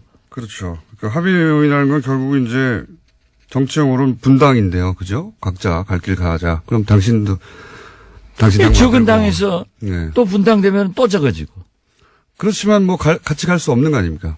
당대표가 통합을 어느 순간 선언해 버렸다. 물론 안에 있는 의원들은 반대하겠지만 이거 뭐 막을 길은 없잖아요. 그 선언을. 아 그렇죠. 예. 그리고 어떻게 됐든 안철수 대표가 다수의 원외 지역 위원장들과 예. 당원들도 많아요. 왜냐하면 국민의당은 안철수 당이에요. 애초에 만들어질 때. 예, 누가 부인할 수 없어요. 그렇기 때문에 대통령 후보도 압도적으로 되고 또 당대표도 그렇게 반대를 했지만은 압도적으로 되는 거 아니에요. 예. 그걸 부인할 수가 없으니까 그걸 믿고 예. 통합을 해서 나가면은 그 다음에 또 작은 당에서 대통령이나 선거는 또 실패한단 말이에요. 근데 이제 작은 당을 하려고 안철수 대표가 그러는 게 아니라 일단 그렇게 탈호남을 해서 당이 작아지더라도 바른정당 유승민 후보하고 합쳐가지고 자기는 중도 보수라고 주장을 하고 그리고 지방선거위에는 자유한국당에서 이제 떨어져 나온 분들하고 합치고 그래서 몸집을 키워서 보수의 적자 제가 계속 주장하고 있는 반대 최근에 그렇게 그림을 그리신 것 같아요. 거의 보니까. 저도 그래서 예. 결과적으로는 완충 지역으로 바른정당하고 하고 예. 그다음에 한국당 세력들하고 통합해서 예. 이쪽에서 안 됐으니까 보수의 대통령 후보가 돼서 집권의 길로 가려고 하는 것 아니냐. 예. 저도 그렇게 봐서 제2의 YS의 길을 가고 있는데 호랑이 굴로 YS가 들어가서 YS는 호랑이가 됐잖아요. 예. 그런데 지금 안철수 대표는 호랑이 굴로 간다고 말을 하는데 지금 쥐구멍으로 가고 있단 말이에요. 그렇게 보신다. 쥐구멍으로 가고 있어요. 그러고 안철수는 김영삼이 아니에요. 그런 탁월한 정치력과 리더십을 그렇게 가지고 있다고 생각은 못해요. 그랬다면 국민의당에서 이런 일이 벌어지지 않았겠죠. 그렇죠. 예. 다 같이 갔겠죠. 그렇죠. 그 리더를 믿고. 예. 지금은 그러니까 안철수 대표가 그런 그림을 그리는데 호남계가 왜 거기에 밑거름이 돼야 되느냐. 안철수 대표가 그만한 정치인도 아닌데 왜 우리가 그걸 큰 보수 정당을 만드는데 우리가 이용당해야 되느냐 이거 아닙니까? 우리는 그거 할 수가 없다니까요. 네, 할 수도 없고 네, 할 생각도 없고. 우리는 정체성과 가치관이 그건 원칙 문제예요. 이게 아무리 국회의원이 좋고 정치가 좋다고 해서 김정은이가 대통령 하면은 거기 가서 국회의원 할 수는 없는 것 아니에요. 예, 비유지만. 예. 그렇죠. 예. 그러니까 우리는 뭐 조금 지나친 비유였습니다만은 어떻게 됐든 우리의 정체성과 가치관은 원칙이니까 그 원칙을 지키면서 타협과 통합과 이런 정치를 해야지 완전히 다른 제가 지난번에도 말씀드렸지만은 저하고 제일 가까운 김무성 대표하고 협력을 해서 정치를 이끌 수는 있지만은 함께 같은 당에서는 있을 수 없다니까요. 원체 다르니까. 그러나 다름을 인정하면서 화합하고 타협 조정하는 것이 국회 아니에요. 이번 예산만 하더라도 100% 만족은 없다. 한 푼이라도 삭감하면 국민이 부담이 줄어들고 그런다고 계속 합의를 못해서 통과를 안 시키면은 국민과 경제가 불안하기 때문에 어떤 접점에서 서로 양보하고 해주는 게 통과시키는 게 예산이고 정치입니다. 그것을 우리 국민의당이 해가지고 모처럼 언론으로부터 박수를 받고 어디 가든지 이번에 어제도 내가 언론인들하고 저녁을 먹었는데 이번에 처음 잘했대요. 아주 잘했다고. 맞아요. 처음 잘했다. 아니 자꾸 잘한 게 있지만은 늘 새롭다 이거지. 또 그걸 약점 잡아가지고 박수나 치고 말이지. 제가 말했나요? 대표님이 말했는데 처음 잘했다. 아니 그러니까 나처럼 예. 얘기를 해서도 또 하면 잘못하면 그걸 인정을 해서 고치면 돼요. 근데 그런데 우리 그런데 안철수 대표는 예. 자기가 한 것을 그대로 밀고 나가고 계속 가는 거예요. 이번에 하여튼 이 예산안 통과에는 안철수 대표 역할이 없었다는 거군요. 몰랐는데. 뭐 했겠죠. 그렇지만은 했겠죠. 그것이 예. 정치는 쇼잉입니다. 보여야 돼요. 예. 보여야 되고 국민이 알아야 돼요. 그렇다고 하면은 언론을 통해서 그런 지휘하는 모습 같은 것이 심각한 모습 이런 것들이 좀 보여져야 되는데 아무런 것도 보이지 않고 근데- 뭐 어디 다니면서 통합만이 살 길이다. 그 통합에 살 길이 죽을 길을 가고 있으니까 하는 거죠. 본인은 살 길이라고 생각하시죠. 본인은 예산안보다 본인이 지금 생각하고 있는 통합이 더 중요했던 것 같은데 이게 이렇게 쭉 프레임선을 끝까지 달릴 수는 없고 언제 결론이 날까요? 보시기에 충돌을 하든 뭐 갈라서든 아니면 잠잠해지든 누구 한쪽이 항복을 하든 저희는 아직도 국민의당은 살릴 길이 있고 그 살릴 길이 안철수 대표가 통합을 포기하는 순간이다. 이렇게 보고 있기 때문에. 하지만 통합을 포기하지 않을 거라고 대표님이 네, 직접 말씀하셨잖아요. 그러나 그분이 지금 현재는 절대 그 고집과 추진력 때문에 포기는 하지 않을 것이다.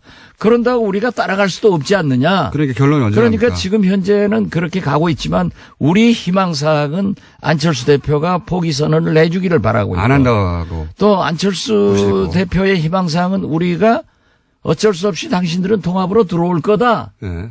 이런 착각이 계속되면은 정답이 나오겠죠. 그게 언제쯤 됩니까? 그거야 말하면 안 되죠. 그 말하면 정치 구단주가 아니에요. 말하면 안 된다는 거는 대표님은 이때까지도 이게 결론이 안 난다면 행동을 할 때다라고 하는 내심 타임테이블을 가지고 계신 거군요. 아직 모르겠어요. 가지고 계시니까. 저는 모르는 게 너무 많아가지고. 그건 상황에 따라 달렸죠가 아니라 아직은 결정이 안 됐다는 거 보니까 타임테이블 있으신 거네요, 그러면. 상황에 따라 달랐죠. 물론 다르긴 한데. 안철수 대표도 여러 가지 생각을 하다가 의원들이 이렇게 반대하기 때문에 도저히 안 되겠다. 이번에 우리 당내 문제입니다만은 예산안 통과를 두고 그 의원총회를 했어요. 예. 그래서 저는 거기 안 갔어요. 예. 왜냐하면 또 가면 또 싸우고 또 제가 발언한 것은 또 안철수 대표하고 각을 세웠다. 예. 이렇게 하니까 안 갔는데 확연하게 예산 통과를 놓고 예. 딱 구분이 되는데 아하. 예산 통과 반대, 예. 당론으로 하지 말자 예. 하는 의원들이 안철수 직계들 서너 분밖에 안 되더래요. 이런 걸 보면은 안철수 우리 대표 쪽은 그러니까 예산 통과가 안 되길 바라는 거잖아요. 이 40명의 국회의원들의 마음속에는 예. 그러한 정의로운 생각이 흐르고 있는 거예요. 예산 통과를 반대한 것은 안철수 대표 쪽 의원들이었습니까? 그렇습니다. 반대도 있었지만은 당론 표결하지 말자. 예. 나는 반대이기 때문에 내 소신 표결하겠다. 예. 이런 분들이 몇 분 있었다고. 예. 그런데 딱 그렇게 구분을 하더라고요. 그래서 이제 기자들이 취재해가지고도 기자들 판단이 굉장히 적중할 때가 많잖아요. 안 적중할 때도 있긴 하지만 어쨌든. 그렇죠. 예. 뭐 안 적중한 것은 김어준 공장장이나 되게 안 적중하지. 우리 당 출입 기자들은 99% 적중합니다. 자기 기준으로 남을 평가하지 마세요. 제가 적중률이 굉장히 높습니다. 아. 마지막으로 하나만 말씀드리면 저는 안철수 대표는 포기 안 하고 호남 의원들이 나가는 걸 반깁니다. 아니 왜 호남 의원들 해요. 그렇게 자꾸 예. 지역구도로 나누려고 하니까 문제예요. 그러면- 충진도 아니고 호남 의원도 아니고 그럼 안철수 대표의- 우리 당에 예. 우리 당 40명 이제 39명 차명길 의원이 참 애석하게 됐습니다마는 39명 의원들의 마음속에 있는 흐름이 그럼 통합 반대파 의원들이라고 그렇죠. 하죠. 예. 그렇게 통합- 정확하게 써야지. 통합 반대파 의원들이 나가든 말든 계속 갑니다. 저도 그렇게 봐요. 오늘은 여기까지 하고요. 다음 주 정도에는 약간 구체적으로 다리 폭파 계획이 있는지 없는지까지 얘기해 주시죠. 예. 저도 그렇게까지 진전됐으면 좋겠어요. 이게 지루하잖아요. 그러니까요. 지금부터 국회는 이제 예산국회 끝났으니까 예. 물론 개헌과 선거구제도 개편으로 우리가 미래로 가야 되지만은 총을 이제 우리 국민의당은 앞으로 쏘지 않고 예. 옆으로 쏜다고요. 계속 당로 싸움만 되면은 이게 뭐 6%로 올라갔던 게 또 내일 모레 또 3%로 내려갈 거예요. 그러니까요. 다리 폭파 계획 다음 주에 알려주시는 것으로 있는지 없는지 최소한 시기는 아니더라도 그렇게 빨리 왔으면 좋겠습니다. 자 다음 주 알려드릴 것 같습니다. 자 정치 구단주 박지원 전 대표였습니다. 감사합니다. 예, 감사합니다. 옵션 열기 얘기했더니 네 옵션 열기 글들이 우르르 삭제되고 있네요. 소름. 네, 이런 문자도 오고 빨리빨리 캡처하십시오. 페이스북에도 많고요. 네, 트위터도 많고 기사 댓글도 많고 많아요. 아주. 근데 옵션 열기가 달린 거는 다 댓글 알바가 100%고요. 그런데 그러면 옵션 열기가 안 달린 거는 댓글 알바가 아니냐? 아니죠. 예, 옵션 열기를 삭제하고 붙이는 분들도 많이 있는 거죠. 예. 옵션 열기 얘기하자마자 저희 앱이 다운됐습니다. 팟빵도 다운되고. 예. 신기하죠? 예. 옵션 열기라고 하는 문자가 붙어있는 댓글도 우르르 삭제되고 있어요. 이걸 어떻게 우르르 삭제할 수 있을까요? 그 댓글을 다는 사람들이 동시에 다 방송을 듣고 있었을까요? 아니면 이 옵션 열기 글들을 우르르 삭제할 수 있는 누군가가 삭제했을까요? 네. 댓글 알바 있다니까요. 댓글 알바. 너무 댓글 알바라고 하니까 너무 사소해 보이는데 여전히 예, 그런 세력을 움직여서 돈을 주고 여론을 조작하려는 지금 사이버 국정원 댓글 수사하고 있는데도 있다는 겁니다. 있어요. 제가 말씀드렸잖아요. 긴가민가 하시는 분들이 많아서 오늘 구체적인 정황 하나 얘기 말씀드린 겁니다. 있어요. 누굴까요? 수사해야죠. 박지원 코너 제목, 새로운 코너 제목, 박지원의 안녕 못합니다. 괜찮네요. 안녕할 때까지 당분간. 짧게 한 가지만 재밌는 소식을 저희 문자로 온 게 아닌데 소개해드리면 저희 TBS 사장님한테 내용 증명이 하나 왔어요. 정말 이거 방송사상 최초가 아닐까. 내용 증명 내용이 너무 재밌습니다. 제목 김원준의 뉴스공장 하와이 약속 이행권.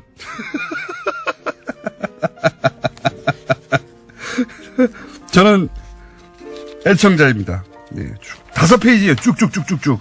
존경하는 교통방송 사장님. 본론으로 들어가서 쭉쭉쭉쭉. 쭉쭉쭉쭉쭉. 내용이 뭐냐?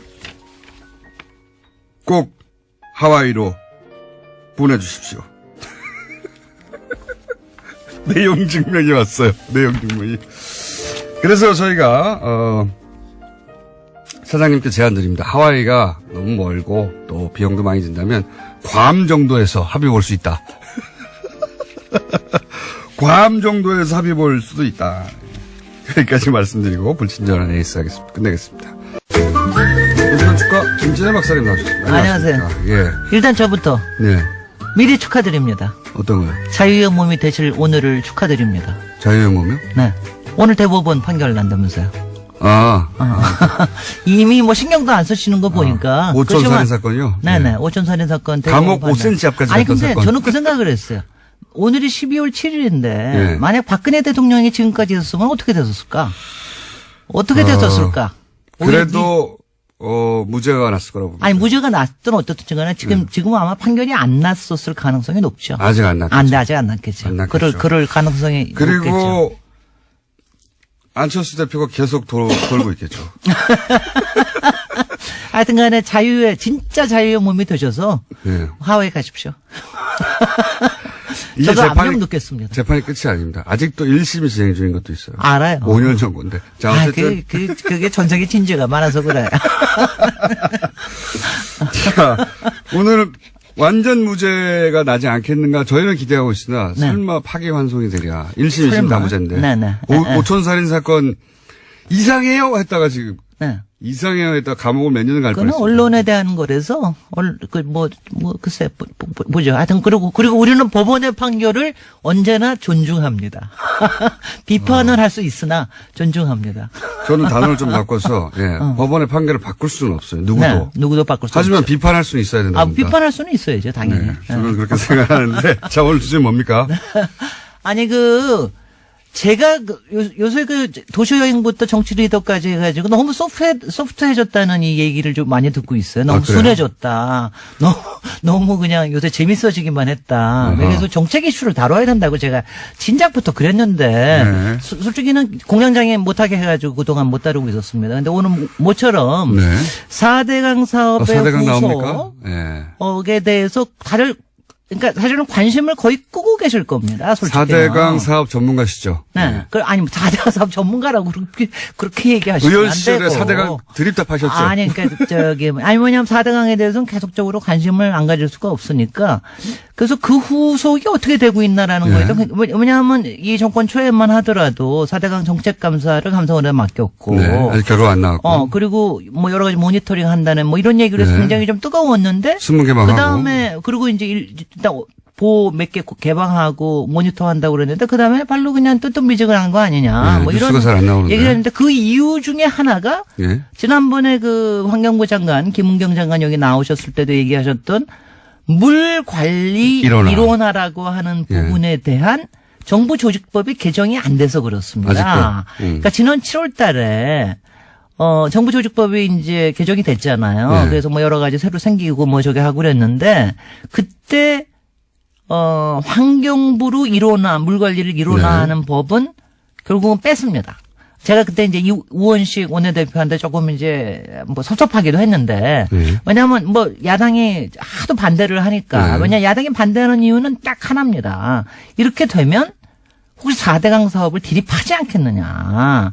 이것 때문에 반대한 게 가장 커요. 그래서 그때 물론 여야 협상에서 여러 가지 문제가 있어서 뺀다는 건 알겠으나 저는 이제 속으로는 우선순위에서 항상 밀려나지. 그렇지. 내가 속으로 그때 비판하고 싶었으나 참았습니다. 물을 환경의 관점에서 통합해서 관리하자는 게 일어난데. 네. 그게 일어났는데 그래서 지난 7월 달에 빠졌습니다. 네. 그러다 보니까 솔직히 뭐 다들 문제 없다 뭐 이런 얘기들은 하지만 겉돕니다. 솔직히는. 지금도 이제 보는 오픈하고 있고 보호 모니터링 하는 거, 뭐 수질 관리 모니터링 하는 거 환경부에서 추진하고 있고 그래요. 그렇지만 생각을 해보십시오. 이게 좀 겉돌 거 아니겠습니까?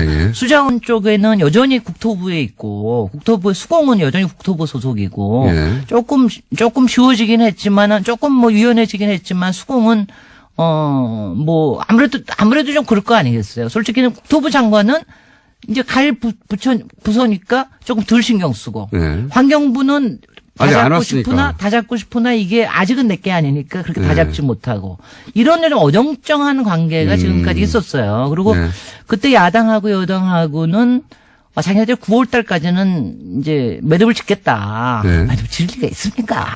그냥 또 뭐. 왜냐하면 여기는 대기업의 이해관계도 그렇고.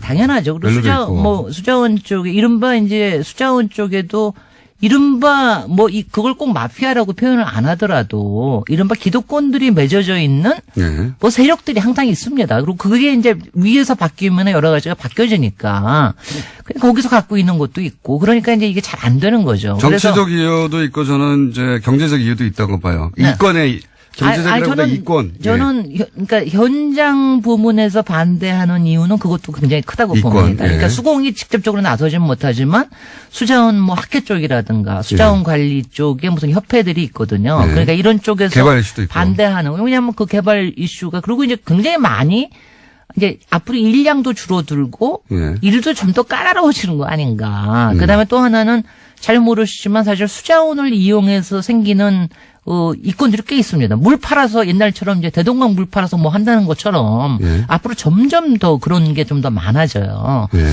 그래서 하여튼 여러 가지 그런 것 때문에 엉거주춤이 있었던 겁니다. 여태까지. 지금까지. 예. 근데 지금 뭐 이제 드디어 하여튼 좀 늦긴 했지만 예산안이 통과되고 나니까 이제는 이제 입법 전쟁 아닙니까? 네. 지금 입법 전쟁인데 일단은 이번 정기 국회에서 마무리가 꼭 져줬으면 좋겠어요.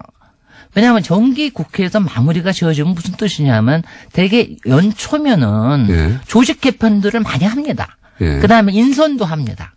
인선을 해가지고 그러니까 그렇게 되면 여러 가지가 방향이 정해지는데 이번에 만약 매듭이 안 되면 굉장히 많이 또 늘어지는 거죠. 그러니까 일이 잘 안 되는 겁니다. 근데 입법을 예를 들면 자유한국당 입장에서는 네. 정치적으로도 4대강을 파기 시작하면 이전 정권에 대한 비리로 연결될 수 있어서 그리고 이권의 관점에서도 이걸 파기 시작하면은 이게 이제 통과되면은 이권이 날아가니까 네. 그래서 계속해서 입법은 보수 정당에서는 반대할 것 같은데 반대하는데, 근데 제가 한 가지 어떻게 통과됩니까 이게 근데? 일단은 지금 이제 희망적인 사인이요. 저는 네. 이제 지금 오늘 이제 이 얘기를 꺼낸 거는 가능하면 정기국회에서 마무리해 주십시오 하는 입장에서 얘기를 하는데 희망적인 사인은 11월 달 초부터 이 이른바 이제 협상 협의체가 조금 움직이기 시작을 했어요. 공청회도 하고 이러면서.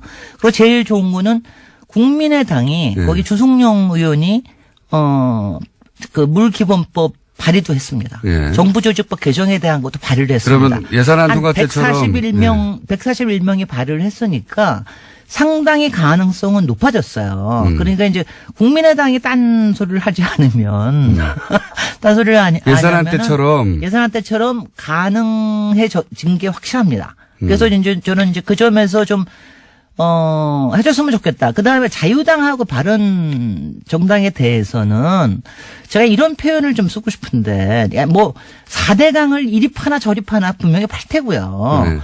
이왕 이거 합하고 나면은. 여기서 판단하는 건 조사한다는 얘기고. 제가 얘기하는 거, 조사나 이런 거 폴로업은 당연히 해야 되는 거고, 두 번째는 하여튼 지금 여태까지 이게 한 20-30년 동안 이걸 못한 거거든요. 네. 그러니까 환경부로 가는 게 꼭 좋을지 안 좋을지는 아직도 판단은 확실히는 않습니다. 해봐야지 알아요. 외국에도 여러 다른 사례가 있는데. 근데 지금으로서는 일단은 환경부에 맡겨가지고 돼볼 수 있는 거를 만드는 게 굉장히 예산, 앞으로 우리 이제 세금 아끼는 데라든가 이런 데 굉장히 좋고요. 환경부가 물 관리를 일원화해서 주도해야 되는 이유를 1분 30초 동안 설명하시면요. 아니요. 그러니까 수량과 수질은 같이 간다는 거고요. 네. 그러니까 그거 두 개를 같이 봐야 된다는 거고요. 그쵸. 그리고 제가 또 하나만 확실히 드리면은 대구 분들이만 나서 주십시오. 대구에요. 네. 물 잔업 클러스터라는 게 있어요. 네. 근데 지금 이게 일원화가 안 되는 바람에 원래 환경부에서 이걸 하는 건데 관련 산업들 이거 제대로 지금 경기 부양이 안 되고 있어요. 그러니까 대구 쪽에 계신 분들 열심히 좀 지역 의원들한테 얘기해가지고 빨리 환경부로 몰아다오. 물 산업을 굉장히 일으킬 수 있다. 그럼 우리 지역도 좋아진다. 이 얘기도 좀 말씀드리고 싶습니다. 그러니까 이제 물을 뭐 개발이나 댐 같이 개발이나 이런 관점이 아니라 이제 먹는 물, 환경의 관점에서 이제 바라봐야 된다. 네. 기본적인 정신은 그거죠. 아니 근데 이제 제가 이제 얘기 드리면 그거 이제 반대를 하시는 분들한테도 일리는 있습니다. 어떤 게 일리가 있느냐 하면 외국의 경우에는 이게 이렇게 어느 부처에다 몰아주는 게 아니라 여러 부처들을 총괄하는 총지실 단위에 뭐가 있든가 별도의 단위를 만드는 경우가 있어요. 네. 그 다음에는 옥상호이 되겠죠. 그다음에 또 하나가 우리나라에서는. 저는 그거는 반대하고요. 또 하나는 뭐냐면은 물 하나로 끝나는 게 아니라 축산업. 네. 또 토지의 이용, 뭐 국토부에도 관련되고 네네. 농수산부에도 지금도 많이 우리도 관련되잖아요. 그렇죠. 근데 이걸 환경부에다가 몰아주면 이게 오히려 힘이 약해질 수가 있다. 그래서 오히려 반대 의도도 있다. 유역으로 만들어서 관리해야 자, 된다. 시간 여기밖에 없네요. 그럼에도 불구하고를 해야 돼요. 그럼에도 다음 주에. 불구하고 김재래 박사님이었습니다. 다음 주에 하셔야 됩니다. 안녕. 안녕. 전화로 물어봤어요. 이제 어딩을 그대로 전하면 수사는 생물이다. 네. 네, 굉장히 유명한 말이죠. 검사들 사이에서는. 수사는 생물이다. 무슨 뜻이냐면 시작하면은 어디로 갈지 모른다. 네. 그러면서 이런 얘기를 덧붙였어요. 특히 정권 차원에서 이루어진 범죄는 정권이 직접 나선 일이기 때문에 그 범죄 정도를 알 수가 없고 미리 어디로 시작하면 생물처럼 어디로 뻗어나갈지 알 수가 없다. 근데 이걸 시한을 정하면 그 생물을 죽이는 거다. 굉장히 와닿는 표현이었는데 그렇게 얘기를 했고요. 어쨌든 이 검찰 고위 간부들에게는 질책, 감시 그렇게 하면 안 된다 표현하지만 수사는 결국 일선 검사들이 하는 거거든요. 저는 이제 문무일 총장 발언 가지고 이제 여러 가지 논란이 있는 걸 보고서 일선 검사들이 맥이 빠지겠다 이런 생각이 들었어요. 그 특검할 때 왜 특검 사무실 앞에 전국에서 시민들이 이제 꽃다발 보내줘서 그 앞에 예, 그랬죠. 가득 차 있었잖아요. 그게 굉장히 큰 응원이 됐다고 해요. 그래서 뭐 검찰총장에 대해서는 뭐 이런 견제와 감시가 필요하겠지만 일선 검사들에게는 바카스를 보내줄 때가 아닌가. 꽃다발이나. 그래서 저는 이제 오늘 방송 끝나고 꽃다발 하나 보여줄까. 예. 검찰들이 저를 좋아할 일은 없는데요. 하도 욕을 많이 하고. 꽃다발은 좋아할 수도 있죠. 예. 이름을 안 붙일 뻔 하는 생각도 있습니다. 응원이 필요할 때다. 오히려 예 그런 생각을 했고요. 자, 다음 뉴스는 뭡니까? 네, 관련된 적폐 의혹들이 계속 나오고 있는데요. 이번에는 2014년 검찰이 서울시 공무원 간첩 조작 사건, 그러니까 유성 사건이라고 불리는데요. 이 사건을 수사할 당시에도 국정원이 수사를 방해했다는 주장이 나왔습니다. 검찰은 압수수색에 대비해서 가짜 사무실을 만들고 허위 서류를 제출했다라는 의혹이 나오고 있는 건데요. 민변이 오늘 해당 제보 내용을 공개하고 진상규명을 촉구할 기자회견을 열 예정입니다. 이 사안은 오늘은 시간이 저희가 없어가지고 내일 인터뷰를 미리 잡아놨는데요. 예. 제가 편지 봉투를 봤습니다. 네, 저는 편지 내용도 봤습니다. 저보다 많이 오셨군요. 네, 예. 5장인데요. 총 굉장히 자세합니다. 그러니까요. 이거는 내막을 아는 사람의 제보가 확실하고요. 예. 그리고 이제 이게 인터넷이나 또는 기타 흔적이 없는 방식이 아니라 그 편지를 보냈어요. 봉투에 넣어가지고 편지를 보냈는데 그 박근혜 국정원에서 가짜 간첩을 만들 때 얼마나 대범했는지, 예. 절대 들킬 리가 없다고, 얼마나 자신했는지를 알 수 있는 상징적인 사건이 유성 사건입니다. 네. 서울시 공무원, 인데, 대놓고 가짜를 만든 것도 대놓고 절대 들킬 리 없다고 증거도 생각. 조작하고 외교적 문제가 되기도 했었습니다. 당시에. 가짜 간첩 사건이 이렇게 실시간으로 밝혀진 건 우리나라 한정사회 최초예요. 예. 그 이후에 몇십 년 후에 명예가 회복된 적은 있는데 실시간으로 밝혀진 건 최초예요. 근데 저는 이 가짜 사무실 이 놀랍지 않은 게 이 생자로 간첩을 가짜로 만드는데 뭐 사무실 정도야 뭐 아무것도 아니죠. 예. 근데 문무일 검찰총장이 국정원 사건 등 적폐 청산 수사의 중요 부분을 올해 안에 마무리하고 내년에는 민생 사건 수사에 집중하겠다고 밝혔죠. 그렇습니까? 적폐 수사가 어떻게 시작됐나요? 검찰이 알아서 시작한 건가요? 아니죠. 국정원 댓글 사건 수사를 국정원 댓글 사건을 수사했던 2013년에는 검찰이 없었습니까? 있었어요. 검찰 멀쩡히 있는데 국정원 수사하려다가 조선일보가 앞장서고 국정원이 뒤에 서서 검찰 수장에 목을 쳐버렸죠. 수사를 못하게. 적폐 수사가 가능해진 것은 지난 겨울 1,000만 명이 넘는 시민들이 촛불을 들고 거리로 나가 구체제를 마침내 끝을 냈기 때문입니다. 그렇게 국민들이 만들어준 기회가 바로 적폐 수사죠. 검찰총장이 아니라 그 누구도 시한을 정해서 임의로 끝낼 수 없는 겁니다. 서울중앙지검 검사들 몸이 피곤하면 총장님이 사우나를 끌어주시고 정신적으로 필요하다면 시민들이 응원을 하겠습니다. 서울중앙지검의 적폐 수사 일선 검사님들 난생 처음 응원 꽃다발 좀 받아보시겠습니까? 네. 힘들 내시고 시작했으면 끝을 봅시다. 김호준의 응원이었습니다. 제가 요새 수요일을 다시 새로운 방송을 하나 시작해가지고 예. 목요일 아침은 다시 혀가 꼬이기 시작했어요. 평상시에도 꼬이는데. 자, 예, 김은지입니다. 제가 소개해드리려고 했는데. 네. 잊어버릴 줄 알고 네, 혹시 그러신 줄 알고요. 그럴 가능성이 매우 높은 목요일 아침이었는데 눈치 빠르시게. 김은지 기자, 예. 첫 번째 뉴스는 뭡니까? 네, 어제 적폐청산 수사를 올해 안에 끝내겠다라는 문무일 검찰총장의 발언 전해드린 바가 있는데요. 이에 대해서 청와대가 부정적인 입장을 내었습니다. 청와대 핵심 관계자에 따르면 물리적으로 연내 수사 종료는 가능하지 않다라는 건데요. 여러 가지 흐름상 피의자 소환도 이루어지지 않은 채 마무리할 수 없다라는 겁니다.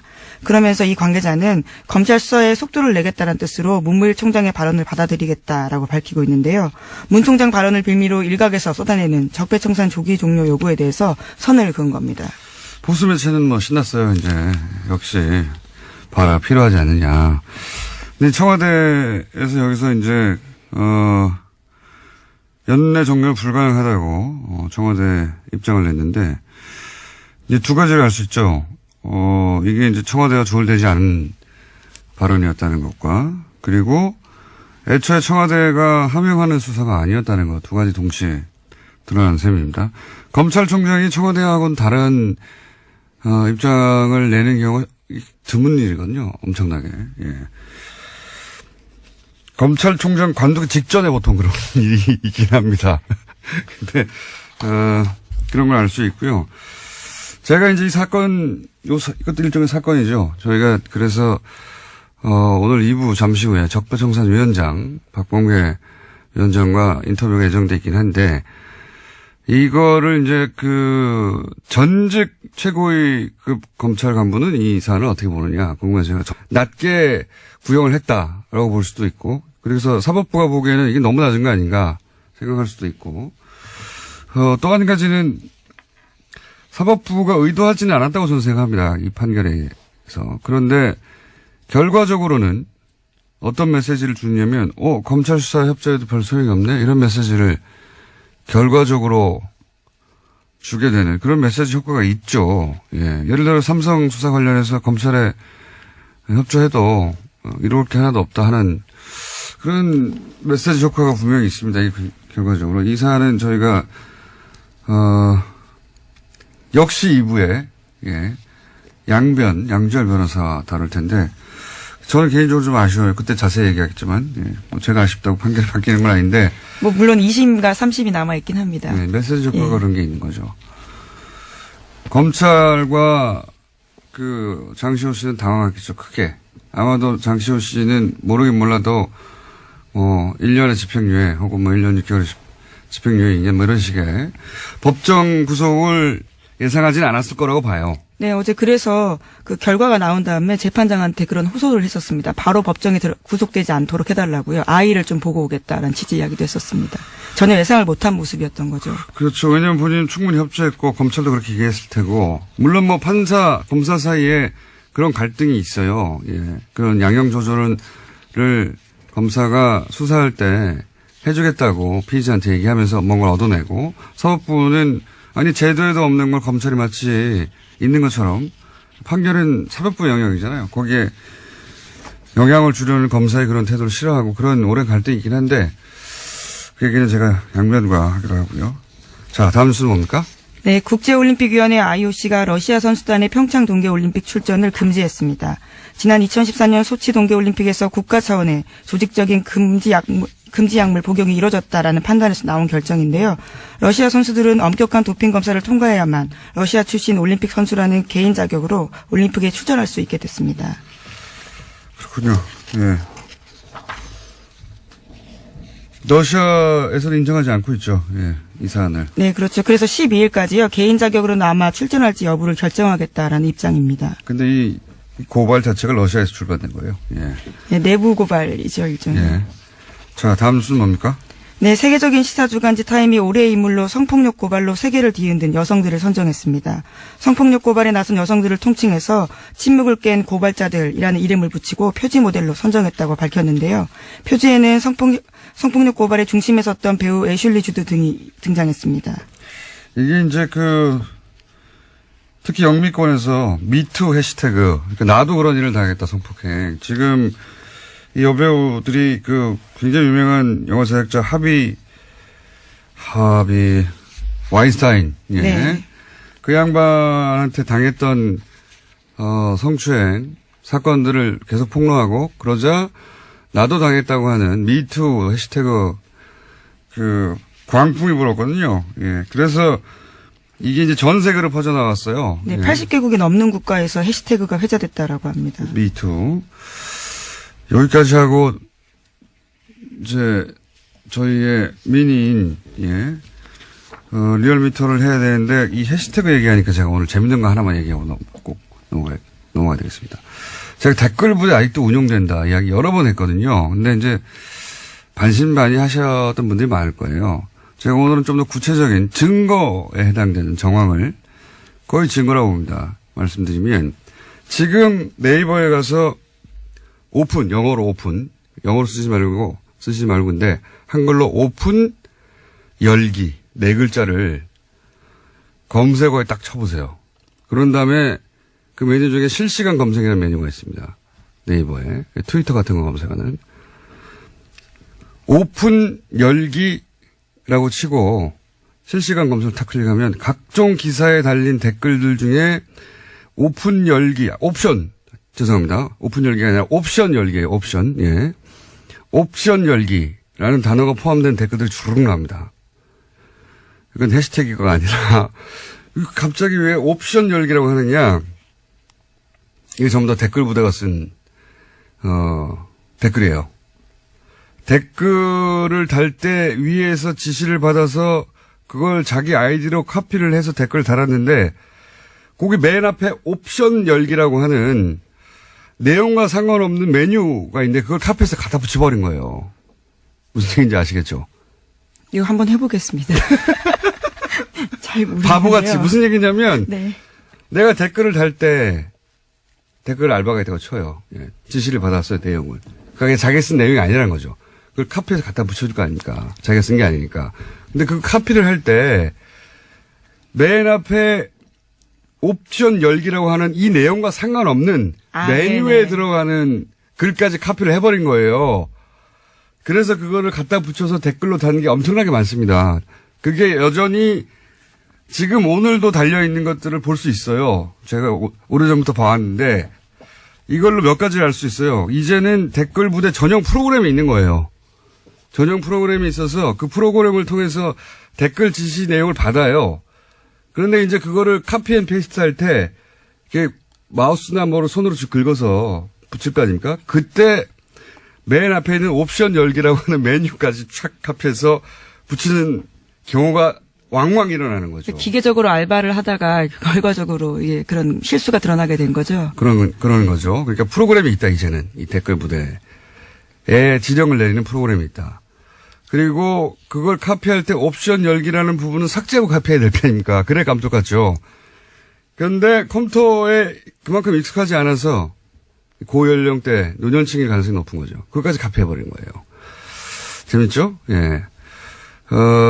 그리고 이 댓글 프로그램을 통해서 댓글 지시가 내려가고 그거를 댓글 다는 부대가 아직도 있는데 그 댓글을 특정 기사에만 달 거 아닙니까? 그 기사들 어디에 달았나를 보면 논리는 굉장히 논리 개발자가 따로 있는 게 확실해요. 예, 고급한 정보들도 가끔 있고요. 보면 당연히 이제 문재인 대통령 공격한다든가 여당을 공격한다든가 조국 교수도